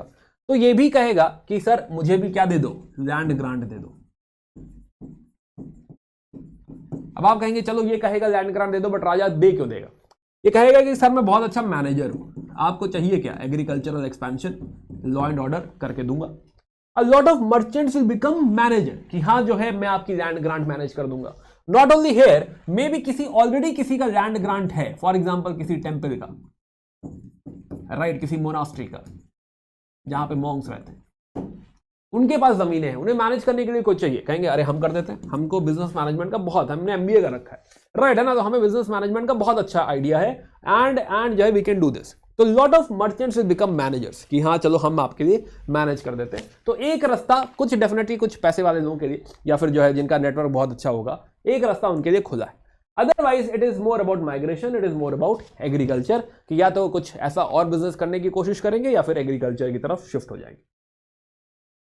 Now one thing more which will happen because of this is, इसकी वजह से जो गांव है, गांव, अब पहले क्या होता था कि मान लो तेल चाहिए, अब हमारे गांव में तेल नहीं उगाते, राइट, है ना, कि जो ऑयल सीड्स वगैरह मान लो नहीं उगाते, हमारे गांव में लेट से खाली चावल उगाया जाता है। तो जो है तेल की जब जरूरत होती थी तो किसी मर्चेंट को बोला जाता था कि हाँ भाई गांव में जो है लेट से 20 लीटर तेल लगता है, तो हाँ जो है आपसे हम खरीद लेंगे, राइट, है ना, कोई और चीज जो है जो हमारे गांव में हम नहीं उगाते हैं वो आपसे हम खरीद लेंगे। लेकिन जब ट्रेड डिक्लाइन होने लगा, मर्चेंट्स डिक्लाइन होने लग गए, और ये फैसिलिटी खत्म हो गई कि हाँ तेल आप किसी से खरीद सकते हैं या दूध किसी से खरीद सकते हैं, इन that case it is like कि पूरी रिस्पॉन्सिबिलिटी गांव के ऊपर खुद ही आ गई, कि हाँ अब अपना तेल भी उगाना पड़ेगा, अपना गन्ना भी उगाना पड़ेगा, तो अपना जो है सरसों भी उगाना पड़ेगा, सारी जिम्मेदारी जो है गांव के ऊपर खुद आ गई। तो दैट मीन्स कि गांव should become self sufficient unit, कि हाँ जितना कुछ हमें खाना पीना है चाहिए वो हमें खुद ही उगाना पड़ेगा। तो this because of this now villages will have to meet all their requirements.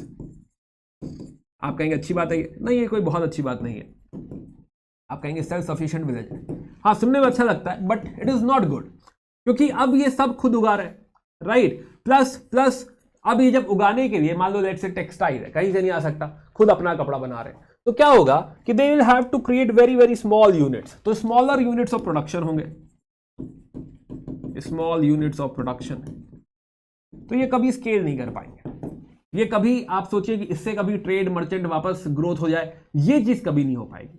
In fact घूम फिर के हम फिर उसी बात पे पहुंच जाएंगे कि बिकॉज ऑफ दिस, कि गांव अपना ही सब कुछ उगा रहा है, पहन रहा है, उड़ रहा है, because of this again we come back to same thing which is isolation, which is mobility क्या हो चुकी है, मोबिलिटी कम होती जा रही है, खत्म होती जा रही है, जो मास मोबिलिटी है खत्म होने लग रही है। आप कहेंगे सर क्या फर्क पड़ता है, मास मोबिलिटी खत्म हो रही है, जीवन ठीक चल रहा है, क्या ही दिक्कत है, अभी समझते हैं दिक्कत है भाई, इसमें भी दिक्कत है, right. So this was more about trade and town, हमने समझा कि हाँ decay of trade and town से क्या फर्क पड़ रहा है, राइट, कि हाँ now they are migrating to rural area, shifting to agriculture pursuits, है ना, कि हाँ कुछ जो है नया कर देते हैं, नई इकोनॉमी के हिसाब से कुछ इसे नया सेटअप कर देते हैं। नाउ लेट्स टॉक अबाउट कि अब सोसाइटी में क्या है, कि अब सोसाइटी में वर्ण जो है, वर्ण में भी काफी बदलाव से आ रहे हैं, राइट, काफी चेंजेस हमको देखने को मिलेंगे, एंड वी कैन से कि हाँ this is now a new वर्ण सिस्टम, है ना, कि अपना एक बिल्कुल अलग ही क्या दिखने लगेगा, एक अलग ही तरह का वर्ण सिस्टम हमें यहां पे दिखाई देने लगेगा। तो लेट अस अंडरस्टैंड कि नया वर्ण सिस्टम क्या है। नाउ सो अब हो क्या रहा है कि अब तक हम बात कर रहे थे कि there are Brahmins, Kshatriya, Vysya and शूद्र। नाउ बदलाव क्या आया कि हाँ ये बाय 500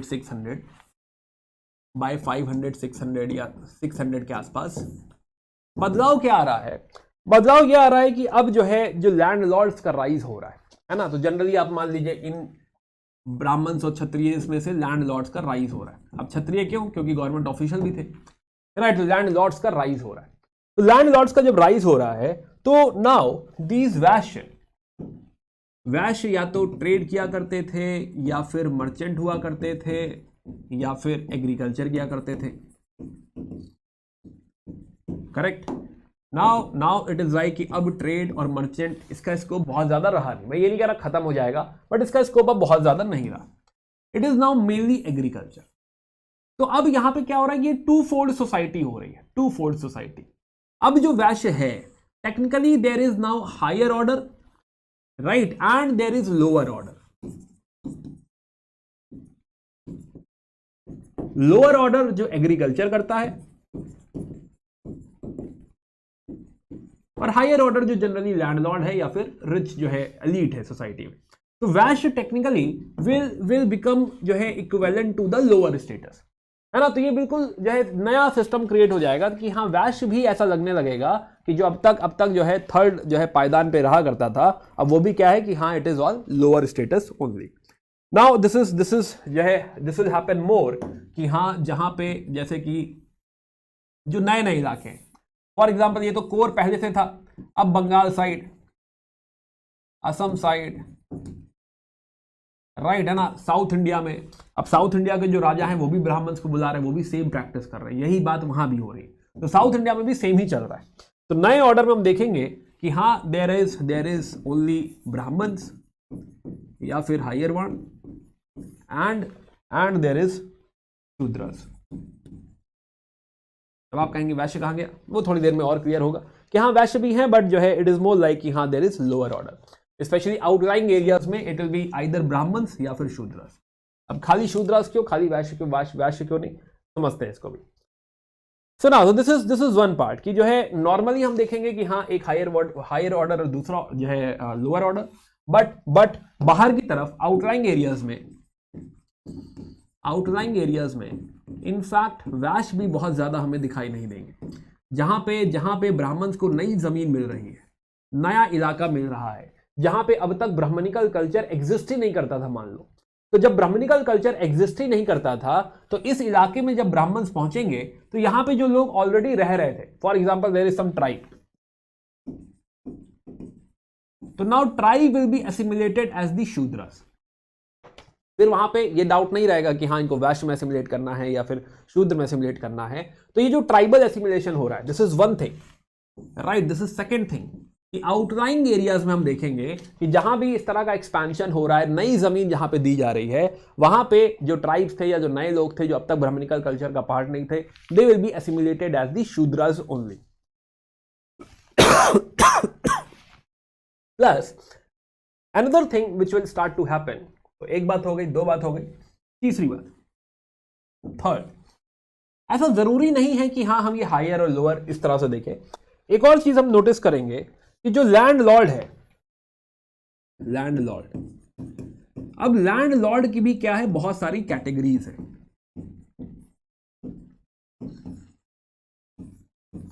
भाई हो सकता है वो ब्राह्मण रहा, हो सकता है बुद्धिस्ट मॉन्क रहा, हो सकता है ऑफिशियल रहा, हो सकता है ऑफिशियल ऑफ द हायर वर्ण रहा, हो सकता है ऑफिशियल ऑफ द लोअर वर्ण रहा, पॉसिबल है, कुछ भी हो सकता है, राइट। सो नाउ तो there will be a lot of categories. और अगर फॉर एग्जांपल लेट्स से कोई लोअर वर्ण का लैंडलॉर्ड क्रिएट हुआ, मान लो कि कोई वैश्य था, वो जो है क्या हुआ, वो जो है लेट्स से मर्चेंट बना या फिर पैसे वाला बना, और राजा के साथ अच्छा खासा उठना बैठना है, और राजा के यहाँ ऑफिसर बन गया हो, और उसके बाद राजा ने उसको जमीन दे दी। अब वो क्या है, लैंडलॉर्ड है। तो जरूरी नहीं है कि हायर वर्ण ही लैंडलॉर्ड बने, लोअर वर्ण भी लैंडलॉर्ड बन सकता है, डिपेंड्स कि हाँ उसकी सिचुएशन वैसी कुछ रही हो। तो अगर ऐसी सिचुएशन क्रिएट होती है जिसमें लोअर वर्ण अगर लैंडलॉर्ड बन जाए, तो अब लोअर वर्ण क्या है कि हाँ पैसे वाला हो गया हो, राइट, है ना, रिच हो गया, एलीट हो गया सोसाइटी में, क्या वो लोअर स्टेटस मानेगा, क्या वो कहेगा कि हाँ मैं लोअर स्टेटस पे हूं, will realise no. Now this landlord of any order, क्योंकि वो लैंडलॉर्ड है, क्योंकि वो रिच है, तो they will definitely ask for the higher order,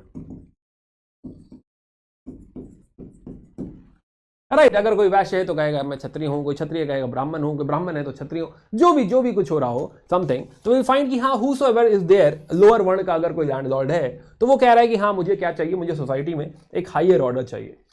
तो नाउ तो इस सोसाइटी में बिकॉज ये जो अब जो नए रूल्स रेगुलेशंस बनेंगे, तो विल फाइंड कि जो ग्रेडेशन है सोसाइटी में, कि सोसाइटी में किसकी रिस्पेक्ट कैसी है, तो ग्रेडेशन इन द सोसाइटी जो अब तक सिर्फ और सिर्फ डिपेंड करता था वर्ण पे, now it will also be dependent upon land. कि आप कहीं लैंडलॉर्ड तो नहीं है, कितनी जमीन है आपके पास, इसमें भी कौन बड़ा लैंडलॉर्ड है, कोई छोटा लैंडलॉर्ड है, राइट है ना। तो इन सब बातों पर डिपेंड करेगा। अब इसका एग्जांपल हमको मिलता है, किसी समय के एक राइटर है, 6th सेंचुरी राइटर हैं और बहुत बड़े एस्ट्रोनॉमर भी हैं, वराहमीर कहते हैं कि हाँ, किसी का घर कितना बड़ा हो, राइट। पहले क्या था कि ये सिर्फ और सिर्फ डिपेंड करता था कि वो किस वर्ण को बिलोंग करता है, but now it will also belong कि हाँ वो कितनी जमीन है उसके पास। तो दोनों चीजों पे बिलोंग करेगा कि कितना बड़ा घर है वो डिपेंड करता है कि भाई जमीन कितनी ज्यादा, पैसे वाला कितना है, प्लस वर्ण कौन सा है ना। इसी सोसाइटी में अगर हम बात करें, नेक्स्ट टॉपिक, वुमेन की अगर सिचुएशन की हम बात करें, तो छोटी सी बात, वुमेन हम देख रहे हैं कि पहले भी स्टार्टिंग फ्रॉम द वैदिक एरा वी नो कि हाँ वुमेन का जो स्टेटस है वो कंपैरेटिवली लो है, राइट, सबऑर्डिनेट पोजीशन है। तो यहां भी क्या है कि हाँ उनको कोई प्रॉपर्टी राइट्स दिए गए हैं, यहां पे उनको कोई प्रॉपर्टी राइट्स नहीं दिए गए हैं। कोई भी इमूवेबल प्रॉपर्टी, राइट है ना, लैंड वगैरह, वो इनहेरिट नहीं कर सकते, है ना। तो ऐसा कोई प्रॉपर्टी राइट नहीं है और इमूवेबल प्रॉपर्टी का इनहेरिटेंस भी यहां पे नहीं है। Another thing is related to this new system is caste. ये बड़ा इंटरेस्टिंग है, राइट। 5वां टॉपिक हम बात कर रहे हैं इसी में, नई सोसाइटी कैसे दिख रही है, कास्ट। विल फाइंड कि बहुत सारी कास्ट एग्जिस्ट कर रही, बहुत सारी, राइट। इसे हमने गुप्ता एरा में कहा था proliferation of caste, proliferation of caste, कि बहुत सारी कास्ट एग्जिस्ट कर रही। अब ये क्या है ना, किस जो है कैसा क्यों हो रहा है, तो ये कहीं ना कहीं जो है ये डिपेंडेंट है। हमने जिस तरह की इकॉनमी देखी, राइट, और इकॉनमी में भी हमने जो सबसे इंपॉर्टेंट बात सीखी कि मोबिलिटी नहीं। आप कह रहे थे ना क्या फर्क पड़ता है सर, मोबिलिटी नहीं है तो क्या फर्क पड़ गया, है ना। मोबिलिटी नहीं है तो इससे क्या होता है, इससे फर्क पड़ता है, बहुत बहुत फर्क पड़ता है। आइए देखते हैं। सो नाउ तो इसमें वन ऑफ द एग्जाम्पल जो हमें मिलता है, एक हमें मिलता है कि भाई एक 8th सेंचुरी पुराण है जो लिखता है कि now there are matrimonial relations. For example किसी वैश्य फैमिली का जो रिलेशन है, राइट, वैश्य फैमिली या वैश्य वुमेन, और बाकी जो न्यू कास्ट डेवलप हो रही हैं, राइट है ना, कि हाँ मिक्स्ड कास्ट जो हैं, उनसे मिलकर जो नई फैमिली क्रिएट हो रही है, तो एक lot of mix caste create हो रहे हैं, मोर मिक्स कास्ट। अभी समझाते हैं इसको, मिक्स कास्ट ये कैसे हो रहा है, आइए समझते हैं। नाउ अभी पीछे हमने बात करी कि जो ट्राइब्स है, ट्राइब्स, अब तक क्या था कि ये ट्राइब किसी ब्राह्मणिकल कल्चर को नहीं मान रही थी, इनका अपना कल्चर था। बट क्योंकि ये जो जमीन है जहां ये ट्राइब रह रही है, किसी ब्राह्मण को या किसी लैंडलॉर्ड को दान दे दी गई है, और अब ये ट्राइब भी क्या है, ब्राह्मणिकल कल्चर का पार्ट है।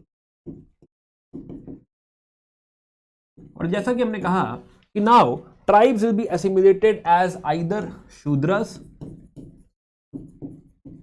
और यही जो ट्राइब्स हैं, डिफरेंट ट्राइब्स, कई बार शूद्र में अब क्या होगा कि शूद्र में ये वाली ट्राइब एक कास्ट है, ये वाली ट्राइब एक कास्ट है, ये वाली ट्राइब एक कास्ट। तो now there is creation of lot of mix cast,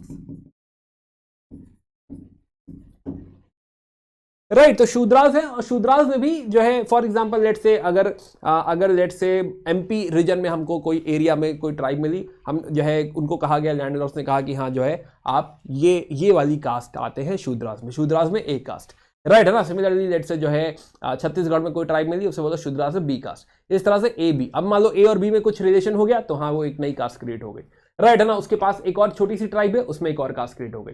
तो क्या हो रहा है कि शूद्रास में ऐसी बहुत सारी कास्ट क्रिएट होती जा रही है। फिर शूद्रास और जो है वैश्य में अगर कोई लेट्स से जो है कोई रिलेशन हो गया, है ना, कोई शादी हो गई, तो और ऐसी मिक्स कास्ट क्रिएट होती जा रही है। तो कास्ट ही कास्ट क्रिएट होती चली जा रही है। Now another thing which is happening कि हाँ ये ऐसी कास्ट क्यों क्रिएट हो रही हैं, because of mobility. Coming back, क्योंकि मोबिलिटी नहीं है तो लेट्स से एक इलाका ये है, एक इलाका ये है, एक इलाका ये है, एक इलाका ये है, राइट। अब यहीं पे कारपेंटर है, यहां पे भी कारपेंटर है, यहां पे भी कारपेंटर है, राइट। कहा गया कि कारपेंटर जो है एक कास्ट है, लेट्स से कारपेंटर ए, यहां पे कहा गया कारपेंटर बी, यहां पे कहा गया कारपेंटर सी। अब क्योंकि मोबिलिटी है नहीं, कम्युनिकेशन है नहीं, ये लोग आपस में बहुत ज्यादा बातें करते नहीं है, तो टेक्निकली ये होना चाहिए सेम ही पोजीशन पे, एक ही कास्ट होना चाहिए, बट क्योंकि ये अलग अलग इलाके में है तो सेम चीज के ऊपर सेम जो है फैमिली से कनेक्ट करके they will create multiple caste. इसमें हायरार्की भी डिफरेंट होगी, हो सकता है जो सी है यहाँ पे कारपेंटर सी, ये हो सकता है थोड़ा अपर हो पोजीशन पे, हो सकता है ये थोड़ा लोअर हो पोजीशन में, ये हो सकता है थोड़ा बीच में हो पोजीशन में। तो बिकॉज ऑफ दीज कि हाँ आपस में कम्युनिकेशन नहीं है, ये लोग आपस में इंटरेक्ट नहीं कर रहे हैं, तो हर सोसाइटी में रूल्स रेगुलेशन भी एक जैसे नहीं होंगे, है ना। तो वो रीजनल जिस तरह की चीजें क्रिएट होंगी, और ये फिर समझो कि और ज्यादा कास्ट क्रिएट होंगी कि एक गांव में कारपेंटर एक कास्ट हो गई कि हाँ ये जो फैमिली है जो कारपेंट्री करती है, जो फैमिली लेट्स से स्मिथिंग करती है वो अलग कास्ट हो गई। इस तरह से बहुत सारी कास्ट क्रिएट हो गई। दूसरे गांव में भी ऐसी कास्ट क्रिएट हो गई, हर किसी में अपनी हायरार्की, हर किसी की अपनी कास्ट, फिर उसमें आपस में रिलेशन कि यहाँ की कारपेंटर फैमिली और यहाँ की कारपेंटर फैमिली के बीच में शादी हुई, कुछ नया क्रिएट हो गया, राइट। यहाँ की कारपेंटर फैमिली वहाँ की कारपेंटर फैमिली में शादी हुई, कुछ नया क्रिएट हो गया, राइट। तो इसी तरीके से क्या होगा कि हाँ ऐसी बहुत सारी सब कास्ट मिक्स कास्ट जो है क्रिएट होती चली जाएंगी।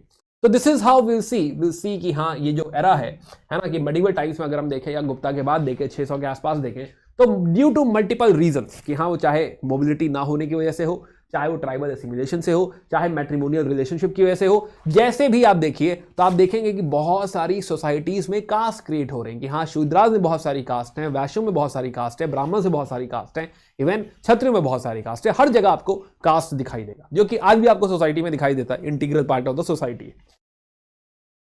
या तो this is the new society. तो हमने समझा कि हाँ भाई जो है, एक तो हमने समझा कि जो है overall because of land Lord's, तो एक तो हायर बहुत ही क्लियर दिख रहा है और लोअर दिख रहा है। दूसरा हमने आउटलाइंग एरियाज में देखा कि it is mainly Brahmans and Shudras. फिर हमने समझा कि हाँ जो है लैंड लॉर्ड्स में भी जो लोअर वर्ण है वो हायर स्टेटस मांग रहा है, तो उससे भी सोसाइटी में काफी चीजें बदल गई हैं कि अगर आप लोअर वर्ण है बट लैंड लॉर्ड है तो उससे सोसाइटी में कुछ और बदलाव आ गया। प्लस हमने समझा कि हाँ जो है प्रोलिफरेशन ऑफ कास्ट हो रहा है और बहुत सारी कास्ट इस सोसाइटी में क्रिएट हो रही हैं। This is also the characteristic of end of ancient India, और जो मेडिवल में परकुलेट होता रहेगा, आगे दिखाई देता रहेगा। तो हमने बात करी सोशल ऑर्गेनाइजेशंस की, यहाँ क्या फर्क पड़ रहा है। तो नाउ तो जो है अब हमने समझा कि वैश्यास जो कि अब तक फ्री पीजेंट हुआ करते थे, now they are not free any more and they are placed at the position of the Shudra, same level पे आ गए, ये बात हमने करी, राइट। साथ ही साथ हमने बात करी कि हाँ आउटलाइंग एरियाज में क्या बदलाव आए। आउटलाइंग एरियाज हमने देखा कि या तो ब्राह्मणास है या फिर क्या है शूद्रास, तो दो ही लोग एग्जिस्ट कर रहे हैं, ब्राह्मण्स एंड वर्कर्स, है ना, शूद्रास, जो कि बेसिकली उस समय लेबर्स है ना, कि हाँ जो है जो बाकी एग्रीकल्चरल काम कर रहे हैं, बाकी का लेबर काम कर रहे हैं, तो वो सारे क्या है शूद्रास है, राइट। सिमिलरली हम बात कर रहे थे राइट ऑफ लैंडेड क्लास की, हाँ हर जो लैंडेड क्लास है वो क्या है हायर ऑर्डर मांगती है, और उसकी वजह से ही बदलाव आ रहे हैं सोसाइटी में कि अगर कोई प्रॉस्पेरस है तो उस हिसाब से डिमांड कर रहा है कि मुझे थोड़ा हायर ऑर्डर देना चाहिए, राइट। साथ ही साथ हम बात कर रहे थे कि हाँ जो है किस तरीके से प्रोलिफरेशन ऑफ कास्ट हो रहा है। वराह मीर का मैंने एग्जांपल दिया आपको कि हाँ घर का जो साइज है वो डिपेंड करता है कि हाँ जो है कितना पैसे वाला है और प्लस वर्ण कौन सा है, राइट। सिमिलरली हम बात कर रहे थे कि मर्जेंस ऑफ द न्यूमेरिक जो है न्यूमेरिक कास्ट की बहुत सारी कास्ट जो है क्रिएट हो रही, क्यों क्रिएट हो रही थी ये भी हमने समझा। चलिए, तो ये हमने नई सोसाइटी या नया वर्ण सिस्टम जो क्रिएट हो चुका है in the end of the ancient India, right, ये हमने बात करा 600-700 के आसपास। अब देखते हैं कि हाँ कल्चरल डेवलपमेंट, राइट, है ना, कल्चरल डेवलपमेंट समझते हैं कि समय बाकी सोसाइटी तो हमने देख ली, सोसाइटी के अलावा रिलीजन एंड ऑल, राइट, है ना, जो है लैंग्वेज एंड ऑल, लिटरेचर, ये इस बारे में थोड़ा सा डिस्कशन करते हैं कि क्या डेवलपमेंट हो रहा है। Now again coming back to the mobility, mobility नहीं है ना, बड़ा फैक्टर है भाई ये, मोबिलिटी नहीं है। मोबिलिटी ना होने की वजह से, एक पैन इंडिया कम्युनिकेशन ना होने की वजह से, now there is regionalisation, now there is creation of local identities, right, कि अब आप देखेंगे कि हाँ 6ठी-7वीं सेंचुरी तक आते आते, 6th-7th सेंचुरी तक आते आते हम देखेंगे कि नाउ विल सी कि धीरे धीरे हमें अलग अलग जो है नेशनैलिटीज दिखने लगेंगी या फिर आइडेंटिटीज दिखने लगेंगी। फॉर एग्जांपल अब हमें कर्नाटका अलग से दिखने लगेगा, कर्नाटका हो गया, तमिलनाडु हो गया, तो धीरे धीरे अब हमें ये रीजनल डेवलपमेंट, स्टेट्स का डेवलपमेंट अब हमें देखने को मिलेगा। तो कर्नाटका, तमिलनाडु, महाराष्ट्र, उड़ीसा, राजस्थान, एटसेट्रा एटसेट्रा। है ना, बिकॉज अब क्या है कि लोकली अब बहुत ज्यादा मोबिलाइजेशन हो नहीं रहा, तो लोकली लोग लैंग्वेज के हिसाब से, कल्चर के हिसाब से आपस में रिलेट कर रहे हैं कि हम सब एक कल्चर को बिलोंग करते हैं, हम सब एक कल्चर को बिलोंग करते हैं। तो now we will see starting of local identities, regional identities, जो कि एक बड़ा बदलाव है एंशिएंट इंडिया से मेडिवल इंडिया में। राइट, एंशिएंट इंडिया में हम देखते हैं कि हाँ, अशोक की पैन इंडिया एम्पायर, अब पैन इंडिया एम्पायर तो सपना ही रह जाएगा। पैन इंडिया एम्पायर के बाद हम देखेंगे सीधे जो है अकबर की, है ना, कि अकबर की है ऑलमोस्ट पैन इंडिया, और फिर औरंगजेब जो है एक्सपैंड करेगा। तो पैन इंडिया एम्पायर के बाद क्रिएट ही नहीं हो रही, इतना बड़ा राजा ही नहीं होगा। तो फिलहाल तो नाउ वी आर फाइंडिंग कि हाँ, there are regional identities, there are local identities. ये बात हुएनसांग भी जो है कंफर्म करेंगे। ये बात जैन टेक्स्ट में भी लिखा हुआ है कि इंडिया में there are some 18 types of people, right, है ना। प्लस विशाख दत्त भी लिखते हैं कि हाँ, there are different different reasons. इसी समय में विशाख दत्त लिखते हैं कि हाँ, there are different different reasons, हर जगह के अपने कपड़े हैं, अपना क्लोथिंग है, अपनी लैंग्वेज है ना। भाषा एक बहुत इंपॉर्टेंट फैक्टर है इसमें। नाउ अब इसी में जैसे हमें दिखाई देगा, एक लास्ट लेग हमें दिखाई देगा ऑफ अ लैंग्वेज कॉल्ड अपभ्रंश।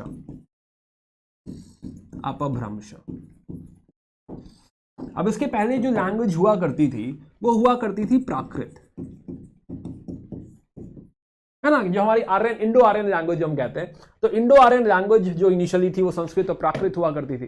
तो जो लोकल भाषा थी, प्राकृत जो थी, सॉरी संस्कृत जो थी, Sanskrit was the language of the scholars, Sanskrit was the language of the Kings, elites, right. लेकिन जो आम लोगों की भाषा थी, आम लोगों की बोलचाल की भाषा थी, है ना, प्राकृत, नेचुरल लैंग्वेज, तो वो क्या थी, वो थी प्राकृत, राइट, है ना। संस्कृत क्या थी, उसमें से इवॉल्व लैंग्वेज थी, रिफाइंड लैंग्वेज थी, तो प्राकृत। अब प्राकृत का जो लेटर वर्जन है, जो हमें जो दिखाई दे रहा है 600 से 1000 के बीच में, उसी को कहा जाता है अपभ्रंश। इसी का फाइनल वर्जन है। इसके बाद सीधे क्या दिखाई देगा, इसके बाद हमको नेक्स्ट जो दिखाई देंगी, हमको दिखाई देंगी अपनी मॉडर्न लैंग्वेजेस, हमें दिखाई देंगे अपनी मॉडर्न इंडो आर्यन लैंग्वेजेस।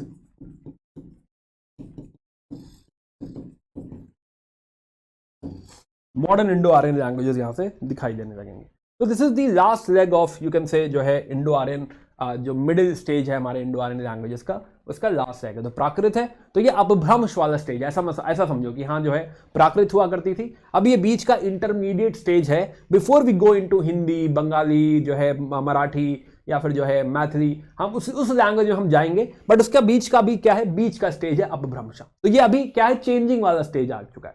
और बिकॉज रीजनल आइडेंटिटीज क्रिएट हो रही हैं, तो अपभ्रंश विल बी लाइक की last close to common language, और उसके बाद हर किसी की भाषा अपनी अपनी यहां पे क्रिएट होने वाली है। तो अपभ्रंश में विल फाइंड कि lot of literature has been written in Apabhramsha. जैसे कि जब हम बात करते हैं Jain council, second Jain council, तो हम कहते हैं अपभ्रंश में, राइट। इनफैक्ट जो है, हम जो है दिगंबर लिटरेचर में अपभ्रंश का जिक्र करते हैं।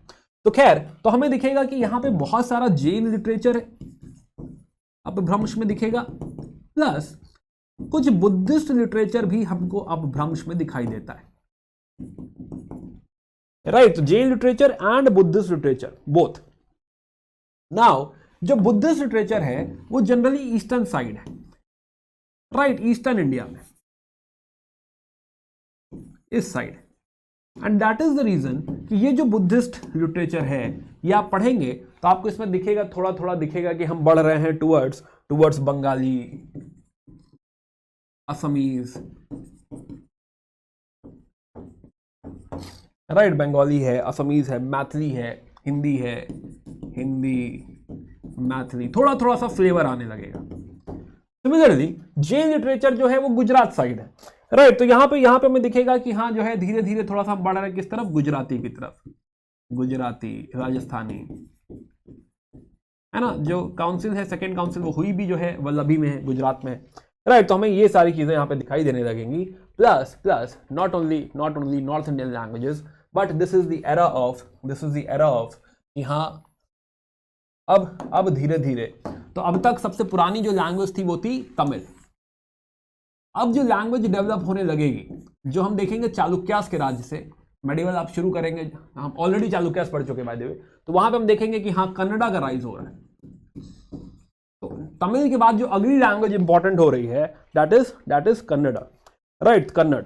तो कन्नड़ इंपॉर्टेंट हो रही है, कन्नड़ ग्रो करने लगेगी। एंड उसके बाद close to 1900 we will see there is rise of Telugu and Malayalam. ये थोड़ा सा लेटर डेवलपमेंट है, but yes, but at least Kannada, तो कन्नड़ा तमिल तो हम पहले भी देखते थे, बट हाँ एटलीस्ट कन्नड़ा का डेवलपमेंट हमें देखने को मिलने लगेगा, इसी समय से देखने को मिलने लगेगा। Now not only this will also lead to not only regional languages becoming popular but regional scripts, कि हर लैंग्वेज की अपनी अपनी स्क्रिप्ट भी है। फॉर एग्जाम्पल जब हम अशोक की बात करते हैं तो अशोक की हम बात करते हैं कि हाँ पूरे देश में एक ही स्क्रिप्ट है, ब्राह्मी। मतलब आप इंडिया में कहीं भी जाएं, अगर आपको ब्राह्मी आती है तो जो भी कुछ लिखा है आप पढ़ सकते हैं। लेकिन अब आप देखेंगे कि हाँ पल्लवास की स्क्रिप्ट अलग हो जाएगी, बाकी कन्नड़ा की स्क्रिप्ट अलग हो जाएगी, तमिल की स्क्रिप्ट जो है, ग्रंथ स्क्रिप्ट अलग हो रही है। तो ये फाइंड कि हाँ धीरे धीरे अभी हम रीजनल स्क्रिप्ट की तरफ जा रहे हैं। तो अब हमें दिखेगा कि हाँ प्रॉपर रीजनलाइजेशन भी इसी वजह से हो रहा है। Now there will be regional kingdoms, now there is regional identities, और ये अब पॉकेट्स में कल्चर हमें दिखाई देने लगेंगे। रीजन कि अब मोबिलिटी नहीं है, ऑल इंडिया कम्युनिकेशन नहीं है, मर्चेंट्स कम हो चुके हैं, राइट। और जब कम्युनिकेशन कम हो रहा है तो जो ट्रांसफर ऑफ नॉलेज था, ट्रांसफर ऑफ कल्चर था, वो कंपैरेटिवली सीज हो गया है। एंड इसीलिए इस तरह की रीजनल आइडेंटिटीज हमें दिखाई देंगी, जो कि मेडिवल में और ज्यादा फ्लरिश करेगा। नाउ सेम यही बात जो है थोड़ा आगे बढ़ाते हैं कि हमने बात करी प्राकृत की, लैंग्वेज, राइट। सेम बात करते हैं संस्कृत की। मैंने कहा ना कि प्राकृत जो है लोगों की भाषा है, बट संस्कृत का क्या हुआ? संस्कृत में भी हमें बदलाव नजर आएगा। If you talk about Sanskrit,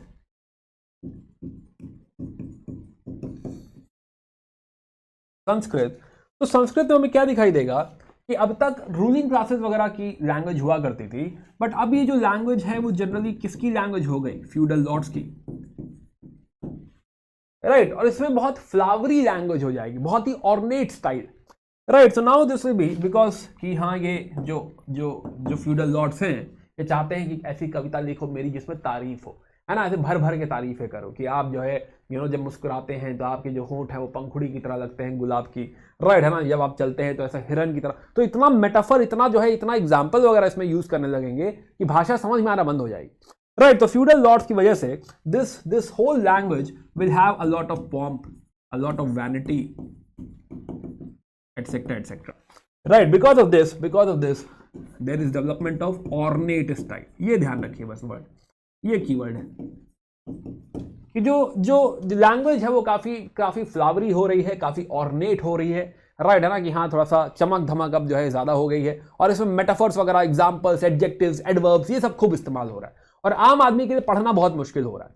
in fact अब जो है जो कविता है, इसमें बहुत बड़ा एग्जाम्पल है बाना भट्ट, हर्षचरित लिखी है इन्होंने, तो सबसे बड़ा जो एग्जाम्पल है वो बाना भट्ट है।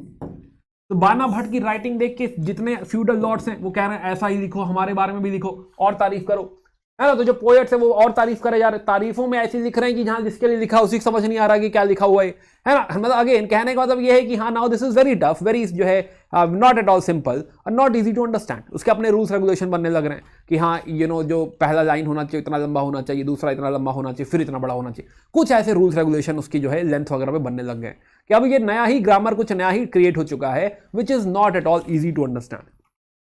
Another thing which is happening, इस नई सोसाइटी के हिसाब से now there is a lot of commentaries, कि अब तक जो प्राकृत, पाली वगैरह में लिखा गया था, पुराने टेक्स्ट, है ना कि हाँ जो पुराने जब तक टेक्स्ट लिखे गए, फॉर एग्जांपल पन्निनी की अष्टध्यायी, है ना, पढ़ा था हम लोगों ने, वेरी वेरी इंपॉर्टेंट बुक पन्निनी की अष्टध्यायी, और भी बहुत सारी ग्रामर वगैरह पे किताब लिखी गई है, मेडिकल पे किताब लिखी गई है। तो ये जो बुक्स हैं, एंशिएंट टेक्स्ट हैं, इनके ऊपर कमेंट्रीज लिखी जाने लगेंगी। अब आप कहेंगे सर इसमें बुराई क्या है? नहीं, बुराई कुछ नहीं कि हाँ कमेंट्रीज आप लिख रहे हो तो आप उसकी क्या लिख रहे हो? समरी लिख रहे हो, है ना। तो summary is good, commentary is good, but नया लिखो ना, है ना, नया क्यों नहीं लिख रहे हो? तो दिक्कत ये है कि हाँ जो है दे आर कमेंटिंग। तो अगर कोई संस्कृत टेक्स्ट है, राइट, कोई जो है कोई पाली में टेक्स्ट लिखा गया है, कोई प्राकृत में टेक्स्ट लिखा गया है, तो अब उनके ऊपर कमेंट्री करी जा रही है कि हाँ ये ऐसा था, ये वैसा था, समरी ये है, इसका एप्लीकेशन ये है, इस तरह की सारी बातें हो रही। तो अगर पाली टेक्स्ट पे कमेंट्री लिखी जा रही है तो उसे कहा जाता है अथा कथा। दिस इज फॉर एमसीक्यू, है ना, ऐसा कोई यूपीएससी पूछ ले, अथा कथा। और अगर प्राकृत के ऊपर लिखी जा रही है कमेंट्री तो इसके लिए वर्ड यूज किया जाता है करनी, करनी, भाष्य, भाष्य मतलब होता है कमेंट्री, भाष्य और निरुक्ति, निरुक्ति ऐसा कहा जा रहा है इसे, या है ना। तो प्रॉब्लम यह है कि हाँ नया नया क्यों नहीं लिखा जा रहा है, ये कमेंट्री क्यों चल रही है, राइट। कमेंट्री ऑल्सो ठीक है, लेकिन हाँ जो है नई किताबों पे ध्यान देना चाहिए, कुछ नई रिसर्च करना चाहिए, कुछ नया साइंटिफिक टेम्पर होना चाहिए। This scientific temper is somewhere missing, right, है ना। कि हाँ यहाँ पे इस समय इस एरा में हम देखेंगे कि हाँ ना ही ऐसा पैटर्नेज है, ना ही ऐसा सपोर्ट है, रिलीजियस ऑर्थोडॉक्सी बढ़ती जा रही है, और इसीलिए साइंटिफिक टेम्पर अब हमें जो है 600-700 तक आते आते साइंटिफिक टेम्पर हमें गायब होता हुआ दिखाई देगा। तो इसीलिए इसके बाद ऐसे कोई साइंस पर रिसर्च की किताबें वगैरह आपको नहीं मिलेंगी। इसके पहले तक जो थी बट इसके आगे जो है आपको नहीं मिलेगा। नाउ सिमिलरली अब नई सोसाइटी के हिसाब से लॉ बुक्स लिखी जाएंगी, राइट, जो लेजिटिमाइज करेंगे कि इस सोसाइटी में जो हो रहा है वो भी ठीक है। तो 600 to 900 के बीच में you will find a lot of new law books coming in, right. तो ये इस समय कंटेम्परेरी सोसाइटी के ऊपर लेजिटिमाइज करने के लिए, राइट, कि हाँ अभी का जो स्टेट जो है, या फिर जो अभी का रिलीजन है, या फिर जो अभी का वर्ण है, या अभी की जो पैट्रियार्की है, इन सब चीजों को लेजिटिमाइज करते हुए there will be law books coming in और इनको फॉलो किया जाएगा। तो what we will find in general is कि in this era, in this end of the ancient और start of the medieval, we find कि हाँ देयर इज क्लोज माइंड, कुछ नया नहीं सोच रहे लोग, प्लस क्रिएटिविटी नहीं है। This is very very important. अब हम ये लैक कर रहे हैं ना, एक क्लोज माइंड है, ऐसा कुछ नया नहीं सोच रहे कि हाँ उसी चीज को जस्टिफाई करते जा रहे हैं, जो ऑलरेडी हो चुका उसी पे कमेंट्री लिख रहे हैं कि हाँ पहले किसी जमाने में हम अच्छा हुआ करते थे उसी को बार बार लिख रहे हैं, क्या ही फायदा, है ना। तो कुछ नया होना यहाँ पे बंद सा हो रहा है। This is something problematic. कोई साइंटिफिक डेवलपमेंट, कोई नई डेवलपमेंट यहाँ पे नहीं हो रही है। This is something problematic, right. तो क्लोज माइंड है, क्रिएटिविटी नहीं है। This is also the end of, characteristic of the end of जो है योर एंशिएंट इंडिया, राइट। तो हमने समझा कल्चरल डेवलपमेंट, हमने जाना कि हाँ इस तरह की आइडेंटिटीज क्रिएट हो रही, हमने बातें करी सारी। चलिए कहानी आगे बढ़ाते। तो प्लस हमने evolution of emergence of cultural units की बात करा, जो हम बात कर रहे थे पीछे। प्लस हमने बात करी जो है संस्कृत लिटरेचर के बारे में कि अभी किस तरह का डेवलपमेंट हो रहा है, राइट। लिंग्विस्टिक डेवलपमेंट की बात करी कि किस तरह से लैंग्वेजेस वगैरह आगे बढ़ रही हैं। तो अभी अपभ्रंश का जोन है और फिर हम धीरे धीरे मॉडर्न लैंग्वेजेस की तरफ चले जाएंगे, राइट। प्लस रीजनल स्क्रिप्ट की भी ग्रोथ हो रही है कि अब जो है एक कॉमन स्क्रिप्ट नहीं रही इंडिया की। पहले ब्राह्मी एक कॉमन स्क्रिप्ट हुआ करती थी, नॉर्थ वेस्ट में खरोष्टी वगैरह हुआ करती थी, बट अब वो कॉमन स्क्रिप्ट हमको नहीं देख रहे, right. Now there will be regional scripts. Now let's talk about architectural evolution. तो हम देखेंगे कि हाँ आर्किटेक्चर में भी जो है हमें जो रीजनलाइजेशन है ना, इसका इंपैक्ट हमें आर्किटेक्चर में भी दिखाई देगा। For example, so these regional styles which we are discussing, हम देखेंगे कि हाँ इसका इंपैक्ट आपके स्कल्पचर पे भी होगा, स्कल्पचर और टेम्पल कंस्ट्रक्शन पे भी होगा। टेम्पल या बाकी जो भी आप कंस्ट्रक्ट करना चाहें, तो टेम्पल कंस्ट्रक्शन, तो हर चीज वेरी करेगी जगह के हिसाब से, है ना। Same God you will find कि हाँ जो है डिफरेंट वेज में दिखाए जाएंगे अलग अलग जगह।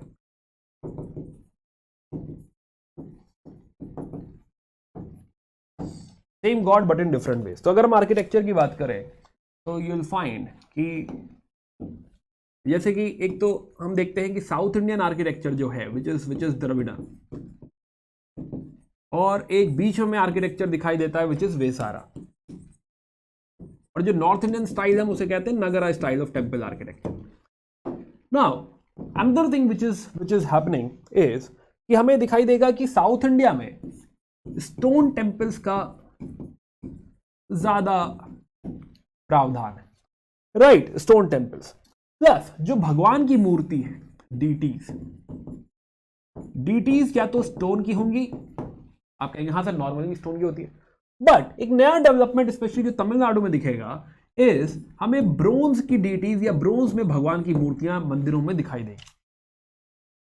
नाउ इसके अलावा ब्रोंज की मूर्ति या तो हमें कश्मीर वगैरह में दिखाई देती है, राइट है ना, हिमालयन किंगडम्स या फिर कश्मीर यहां पे दिखेगी, या फिर हमें ब्रोंज की मूर्ति बंगाल साइड दिखाई देगी। पर बंगाल साइड जो है, Bengal side it is like Buddha की मूर्तियां हैं वो, है ना, तो बुद्ध स्टैचूज है ये।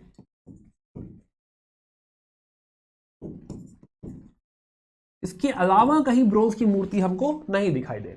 तो हमें आर्किटेक्चर, स्कल्पचर, हर चीज में क्या दिखने लग रहा है, वेरिएशन सब जो है देखने को मिल रहा है ना। ये भी एक बड़ा बदलाव यहाँ पे हमें देखने को मिल रहा है। यहाँ आर्किटेक्चर जो है, स्पेशली ब्रोंज के रिस्पेक्ट में बात करी, यहाँ there is a lot of variation now will talk about थोड़ा सा जो है कल्चरल डेवलपमेंट में ही कहानी थोड़ी सी और आगे बढ़ाते हैं, राइट। बात करते हैं थोड़ा सा भगवानों की भी, तो भक्ति और तांत्रिज्म, बट उसके पहले एक छोटा सा डिस्कशन और कि हाँ there is a concept of divine hierarchy, है ना। आइए इसको समझते हैं। Divine hierarchy,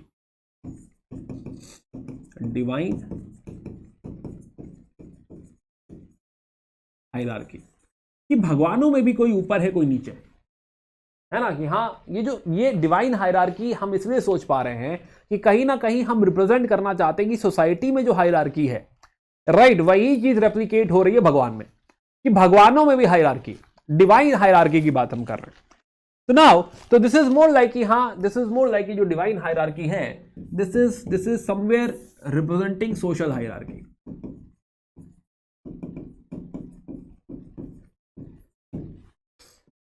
Let us understand this.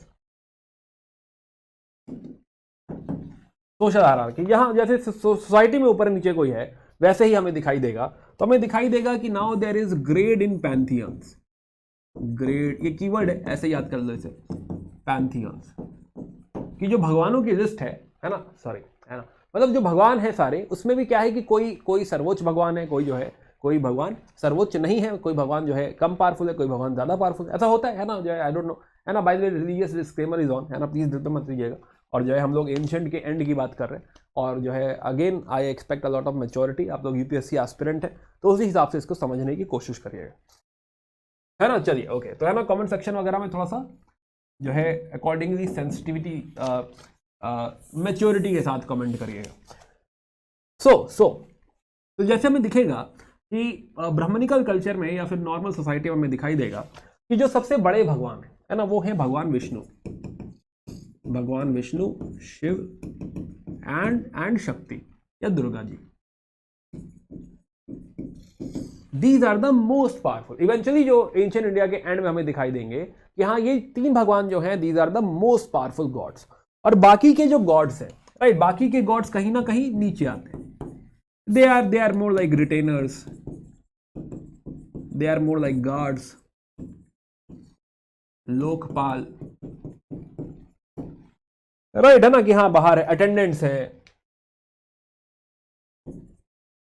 ना, कि हाँ कोई भगवान है जो बहुत पावरफुल है ना। होता होगा ऐसा, भगवानों में भी होता होगा, कोई पावरफुल भगवान होते होंगे, कोई कम पावरफुल भगवान होते होंगे। फॉर एग्जाम्पल जैसे हम माइथोलॉजिकल सीरियल्स में देखते हैं, तो माइथोलॉजिकल सीरियल्स में सपोज अगर भगवान शिव हैं और उनकी कोई महिमा उन्होंने करी, राइट, या कोई अवतार हुआ, तो हम देखते हैं कि बाकी सारे भगवान आके जो है फूल वूल चढ़ाते हैं, जो है जो है उनकी आरती गा देते हैं, राइट, है ना।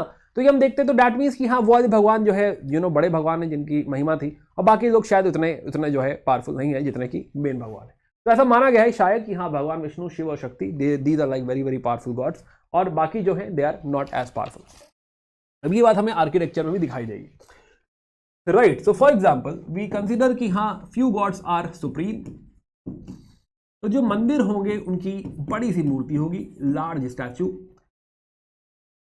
लार्ज साइज होगा मंदिर का मूर्ति का, right. And additionally one more thing which will start to happen is कि जो मेन डीटी है उनके मंदिर या उनकी डीटी जो मूर्ति है वो बीच में है, और साइड में कुछ छोटे मंदिर हैं जो शायद उतने पॉपुलर गॉड्स नहीं है। ये भी क्या दिखा रहा है कि हाँ कोई भगवान सुपीरियर है, कोई भगवान जो है कम पावरफुल है। इसी स्ट्रक्चर को, इसी आर्किटेक्चरल स्ट्रक्चर को कहा गया है पंचायतन। कि जब आप मंदिर में ऐसा देखें तो दिस इज पंचायतना स्ट्रक्चर, पंचायतना, राइट। इन्हीं के साथ भगवान विष्णु, भगवान जो है गणेश और ब्रह्मा जी को अगर आप और ऐड कर लीजिए तो उन्हीं को पंचदेव कहा गया है। सिमिलरली आप देखेंगे लोकपाल, तो लोकपाल या फिर सिक्योरिटी गार्ड्स में आप देखेंगे कि अ लॉट ऑफ टाइम मंदिरों में आप पाएंगे कि भगवान इंद्र है, वरुण है, एटसेट्रा एटसेट्रा। नाउ ऐसा क्यों है ना, जो है again this is something you need to think, है ना, कि आप सोचिए कि हाँ ये चेंज हुआ है ना, कि बदलाव हुआ है। एक टाइम जब हम वेदों की बात करते हैं, वैदिक एरा की बात करते हैं, तो वैदिक एरा में भगवान Indra, Varuna, Agni, they are the most important god. लेकिन अभी वही जो है 1500 साल 2000 साल बाद हम देख रहे हैं कि हाँ जो है there is whole change in philosophy, whole change in thought process. ये जो सुप्रीम गॉड है वो कुछ अलग है, लेकिन वैदिक गॉड में, वैदिक टाइम से जो सुप्रीम गॉड थे वो कुछ अलग थे। चलिए खैर, सो ये कहीं ना कहीं जैसा कि हमने बताया कि हाँ जो है बहुत सारी चीजें रिटेन दिखाता है। फॉर एग्जाम्पल जो ट्राइबल गॉड्स होंगे उनको नीचे रखा जाएगा, ट्राइबल गॉड्स, राइट है ना। सिमिलरली लोअर ऑर्डर के अगर कोई गॉड है तो उनको नीचे रखा जाएगा, है ना, लोअर वर्ण वगैरह के। तो उस तरह से हायरार्की दिखाता है। सेम आपको जो मोनास्टिक ऑर्गेनाइजेशन है वहां भी आपको दिखाई देगा कि हाँ कोई आचार्य है, आचार्य माना गया है कि हाँ जैसे जो है राजा महाराजाओं का कोरोनेशन होता है, आचार्य की गद्दी भी वैसी ही दी जाती है कि उनका कोरोनेशन होता है ना, सिमिलर प्रोसेस। और फिर उनके नीचे उपाध्यक्ष हैं, उपासक हैं, राइट है ना। तो इस तरह से वहां भी क्या है, हायरार्की। तो डिवाइन हायरार्की का कॉन्सेप्ट भी आर.एस. शर्मा डिस्कस करते हैं, yes right. Again I am quoting RS. Sharma, right है ना, ऐसा कोई पर्सनल व्यू इसमें नहीं था। चलिए, तो हमने बात करी डिवाइन हायरार्की की, तो रिलीजियस चेंजेस की हम बात कर रहे हैं। नाउ सेम यही 600-700 के दौरान, 700 के दौरान विल फाइंड भक्ति कल्चर राइजिंग, भक्ति। तो भक्ति भी अगर आप जो है रियलाइज करें तो भक्ति इज ऑल्सो सिमिलर, कि आपको भगवान की भक्ति करनी है ना, सब कुछ उन्हें निछावर कर देना है और वो आपको बदले में जो है आपकी इच्छाएं पूरी करेंगे या फिर आपको प्रसाद देंगे। ऑल दीज थिंग्स जो है will start to happen. Same इसको भी अगर सोशल ऑर्डर से जोड़ा जाए तो जैसा लैंडलॉर्ड एक्सपेक्ट कर रहा है कि आप पूरी तरह से समर्पित हो जाएं उस छोटे राजा को, लैंडलॉर्ड को, सिमिलर कॉन्सेप्ट भक्ति से भी जोड़ा गया है, राइट। हालांकि भक्ति is also about love, devotion. क्या भगवान को जरूरी नहीं कि किसी पूजा पाठ द्वारा, किसी विधि द्वारा, किसी यज्ञ द्वारा प्रसन्न करें। आपके भगवान है, आपका अपना रिलेशन है, आप जैसे भी उनको जो है यू कैन से मानना चाहें आप उनको मान सकते हैं, राइट है ना, कि सारे जब पूज्य भगवान है, आप जैसे भी उनकी पूजा करना चाहें, भगवान शिव हैं, माता जी हैं, राइट, जिनकी भी आप पूजा करना चाहें, जैसे भी आप पूजा करना चाहें। बाकी धर्मों में भी अगेन अभी भक्ति की बात कर रहे हैं, तो भक्ति में जो है भक्ति में जो है कि जो है बाकी धर्मों की बात नहीं कर रहे हैं। भक्ति में सूफिज्म है जो है इस्लाम में, या फिर जो है आप बाकी धर्मों में अलग अलग ऐसे नाम है, बट भक्ति जो है वो ब्राह्मणिकल कल्चर रिलेटेड है। तो ब्राह्मणिकल कल्चर में भक्ति का जो ट्रेडिशन है, it is also considered as the reform movement, कि हाँ जो है किसी जो है मीडिएटर की जरूरत नहीं है मुझे अपने भगवान की पूजा करने के लिए। दैट इज भक्ति, है ना। मेरा प्रेम है ना, मीराबाई है, मीराबाई का अपना प्रेम है कृष्ण के लिए, है ना। तो जो है वो जैसा चाहे प्रेम कर सकती हैं, जैसा चाहे पूजा कर सकती हैं। Similarly next thing which we observe was divine hierarchy, हमने डिस्कस कर ली already, right. Next thing which we observe was bhakti cult, हमने बात कर ली, राइट। तंत्रिज्म। तब क्या हो रहा है कि हाँ जो बहुत सारे जो आपके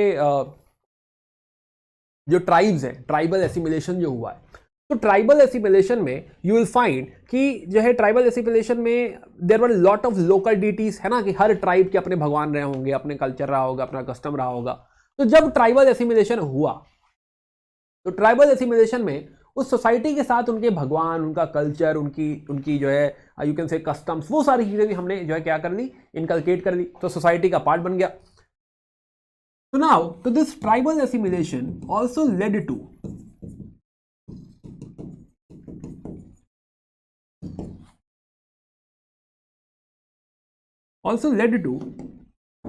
कि अब जो ट्राइबल प्रैक्टिस है, फॉर एग्जांपल तंत्र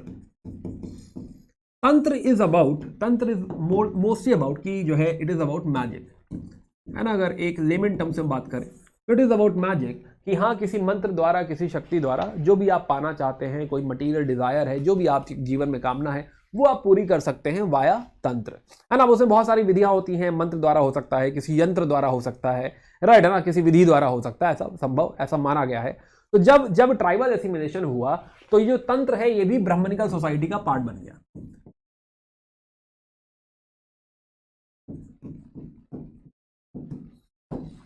राइट है ना। तो आगे की राइटिंग से हम देखेंगे कि हाँ जो है इसका भी इफेक्ट, तंत्र का भी इफेक्ट हमको दिखाई देने लगेगा, है ना। तो लेटर राइटिंग्स में हमें ये भी जो है इम्पैक्ट देखने को मिलता है। फॉर एग्जाम्पल तंत्रिज्म का बहुत ज्यादा इम्पैक्ट हमको देखने को मिलता है एस्ट्रोलॉजी में। राइट कि एस्ट्रोलॉजी जो थी, एस्ट्रोलॉजी जो ज्योतिष शास्त्र है, ज्योतिष शास्त्र में आप कई बार देखेंगे कि हाँ जो है कई लोग तंत्र को भी मिला देते हैं कि ऐसा करने से ऐसा कुछ जादू हो जाता है, राइट है ना। I don't know, I have no idea about this, right, तो do not take my words. जो भी आप प्रैक्टिस करते हैं, जो भी आप मानते हैं, जो है यू आर मोस्ट वेलकम, है ना। मेरा ज्ञान हो सकता है उस बारे में कम हो, है ना, तो अगेन जो है रियली सॉरी अगर मैं किसी की फीलिंग्स हर्ट कर रहा हूँ तो तो उसमें जो है क्या हुआ कि तंत्र में एस्ट्रोलॉजी भी आगे जाके मिक्स हो गई और बहुत सारी एस्ट्रोलॉजिकल प्रैक्टिसेस तंत्र से भी जाके जुड़ गई। प्लस तंत्र में एक और बात होती है कि जो वुमेन का स्टेटस है, दो बातें तंत्र में ध्यान रखने लायक है। एक कि women is allowed in this thought process, है ना, कि वुमेन, ऐसा कोई वुमेन या शूद्र, ये पूरी तरह से ओपन है, हर किसी की एंट्री अलाउड है। प्लस तंत्र में अनदर थिंग इज कि जो फीमेल डीटीज होती है ना, शक्ति जो होती है फीमेल डीटीज, उनकी पूजा होती है। तो ये दो ट्रेंड और ऐड हो गए बिकॉज ऑफ तंत्र। या हमने बात करी तंत्र की। नाउ लास्ट एक डिस्कशन है अबाउट कंपैरिजन विद यूरोप। तो खैर हमने पूरी सोसाइटी की बात करी कि किस तरीके से जो है लैंडलॉर्ड्स आए, सोशल क्राइसिस क्रिएट हुआ जिसकी वजह से लैंडलॉर्ड्स आए, और फिर ट्रेड और जो है सारा हमने कनेक्शन बिठाया कि हाँ सोसाइटी वगैरह किस तरह की दिख रही है, प्लस वर्ण सिस्टम में क्या बदलाव आ गया, प्लस कल्चरल डेवलपमेंट किस तरीके का हुआ। Now the last point is कि similar development we are observing in Rome। कि अगर हम रोम से कंपेयर करें, यूरोप से कंपेयर करें, तो यूरोप में भी कुछ ऐसा ही हो रहा है। अगर हम एक तरफ यूरोप और एक तरफ इंडिया लिखें तो we will realize कि काफी सिमिलैरिटीज है इस पूरे डिस्कशन में। फॉर एग्जाम्पल यूरोप में हुआ करती थी रोमन एम्पायर, और लास्ट में इंडिया में बात करते हैं गुप्ता एम्पायर की, विच वॉज पावरफुल। नाउ दोनों ही तरफ एक जो है एंटिटी का अटैक होता है विच इज हुनाज इन्वेजन। वो हमारे ऊपर भी अटैक करते हैं, इनके ऊपर भी अटैक करते हैं, और इसी के बाद हम देखते हैं कि हाँ रोमन एम्पायर डिक्लाइन हो रही।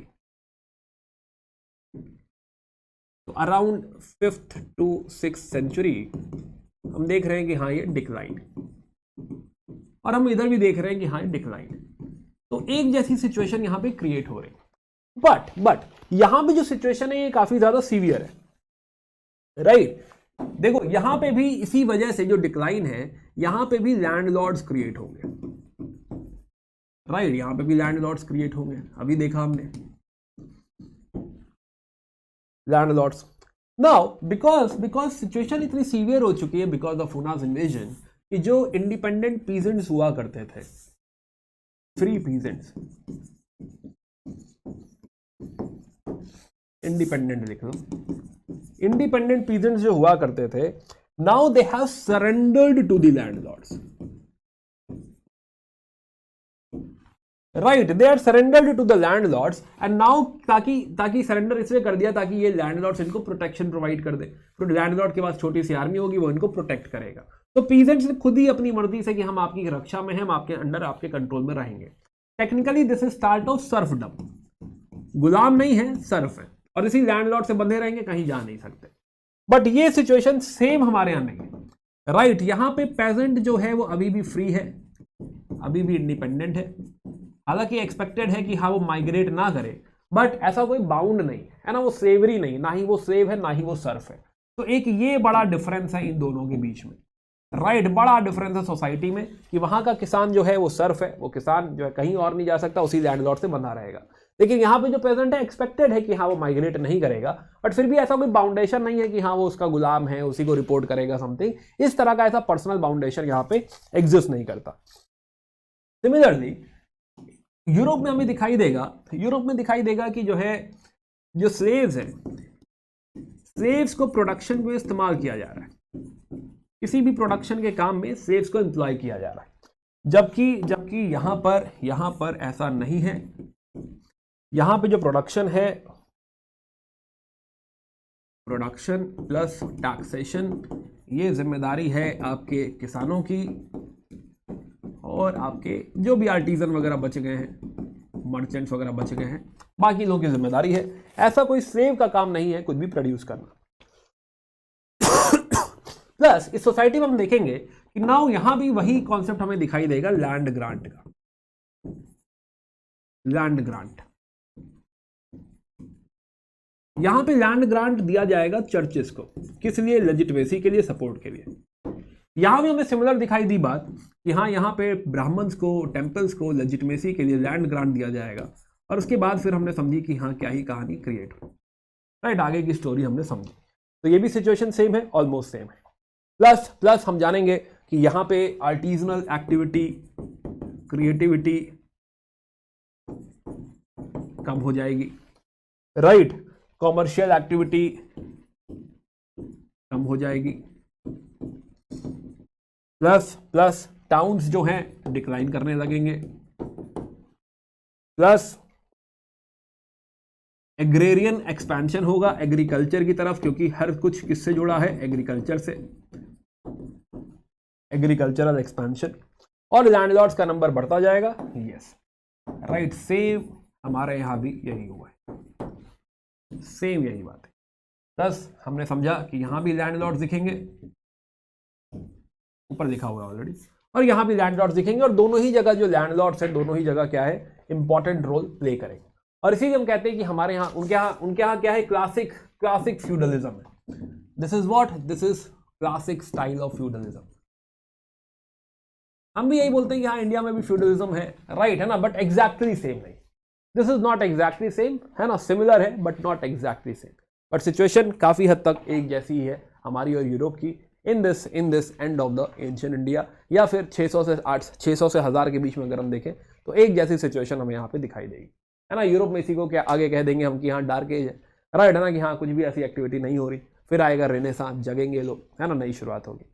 तो this was the end of the ancient India का times. End of the book नहीं अभी, right, end of the book अभी बाकी है थोड़ा सा। हमने बात करी यूरोप वगैरह में क्या हो रहा है, कहानी समझी पूरी, right. This is a very important chapter, एक बार आप फिर से देख सकते हो इसको। तो हमने समझा कि सोशल क्राइसिस की वजह से वर्ण सिस्टम कलयुग आ गया था, तो सोशल क्राइसिस की वजह से किस तरीके से राइज ऑफ लैंडलॉर्ड हुआ, बिकॉज जमीनें दान दी जा रही थी, एक नई एग्रेरियन इकोनॉमी क्रिएट हो गई इसकी वजह से। हमने समझा कि अब ना ट्रेड बचा है ना टाउन बचा है, और जिसकी वजह से अगेन जिस इकोनॉमी के साथ साथ एक नई सोसाइटी, एक नया वर्ण सिस्टम, प्रोलिफरेशन ऑफ कास्ट समझा, जिसका असर हमने समझा कल्चर पे, सोसाइटी पे, रिलीजन पे, राइट। और प्लस हमने बात करी कंपैरिजन विद यूरोप की, वहाँ भी सिचुएशन सेम है, लेकिन वहाँ पे सर्फडम है, वहाँ पे जो पेजेंट है वो बिल्कुल बंधा हुआ है उस लैंडलॉर्ड से। इंडिया में ऐसा नहीं है, इंडिया में अभी भी प्रोडक्शन वगैरह की जिम्मेदारी उन्हीं पे है। तो this was all about this chapter. बाकी मिलते हैं in the next video. We are very close to the end, तो 2 चैप्टर और रह रहे हैं, अगला चैप्टर सेकंड लास्ट चैप्टर है, राइट। हम बात करेंगे, इस कहानी को आगे बढ़ाएंगे, एंड बाकी उम्मीद है कि आपकी प्रीलिम्स की तैयारी अच्छी चल रही होगी। Do let me know in the comment section कि यहाँ जो है यहाँ तक सब लोग पहुँच गए, नहीं पहुँच गए, पूरी पढ़ाई हो गई, नहीं पढ़ाई हो गई। ऑल्सो आई वुड सजेस्ट कि यहाँ पे आप एक राउंड रिवीजन भी मार लो, राइट, है ना, ताकि आप बेटर तैयार है अपने अपकमिंग एग्जामिनेशन के। बाकी मिलते हैं in the next video. Bye, take care and good day.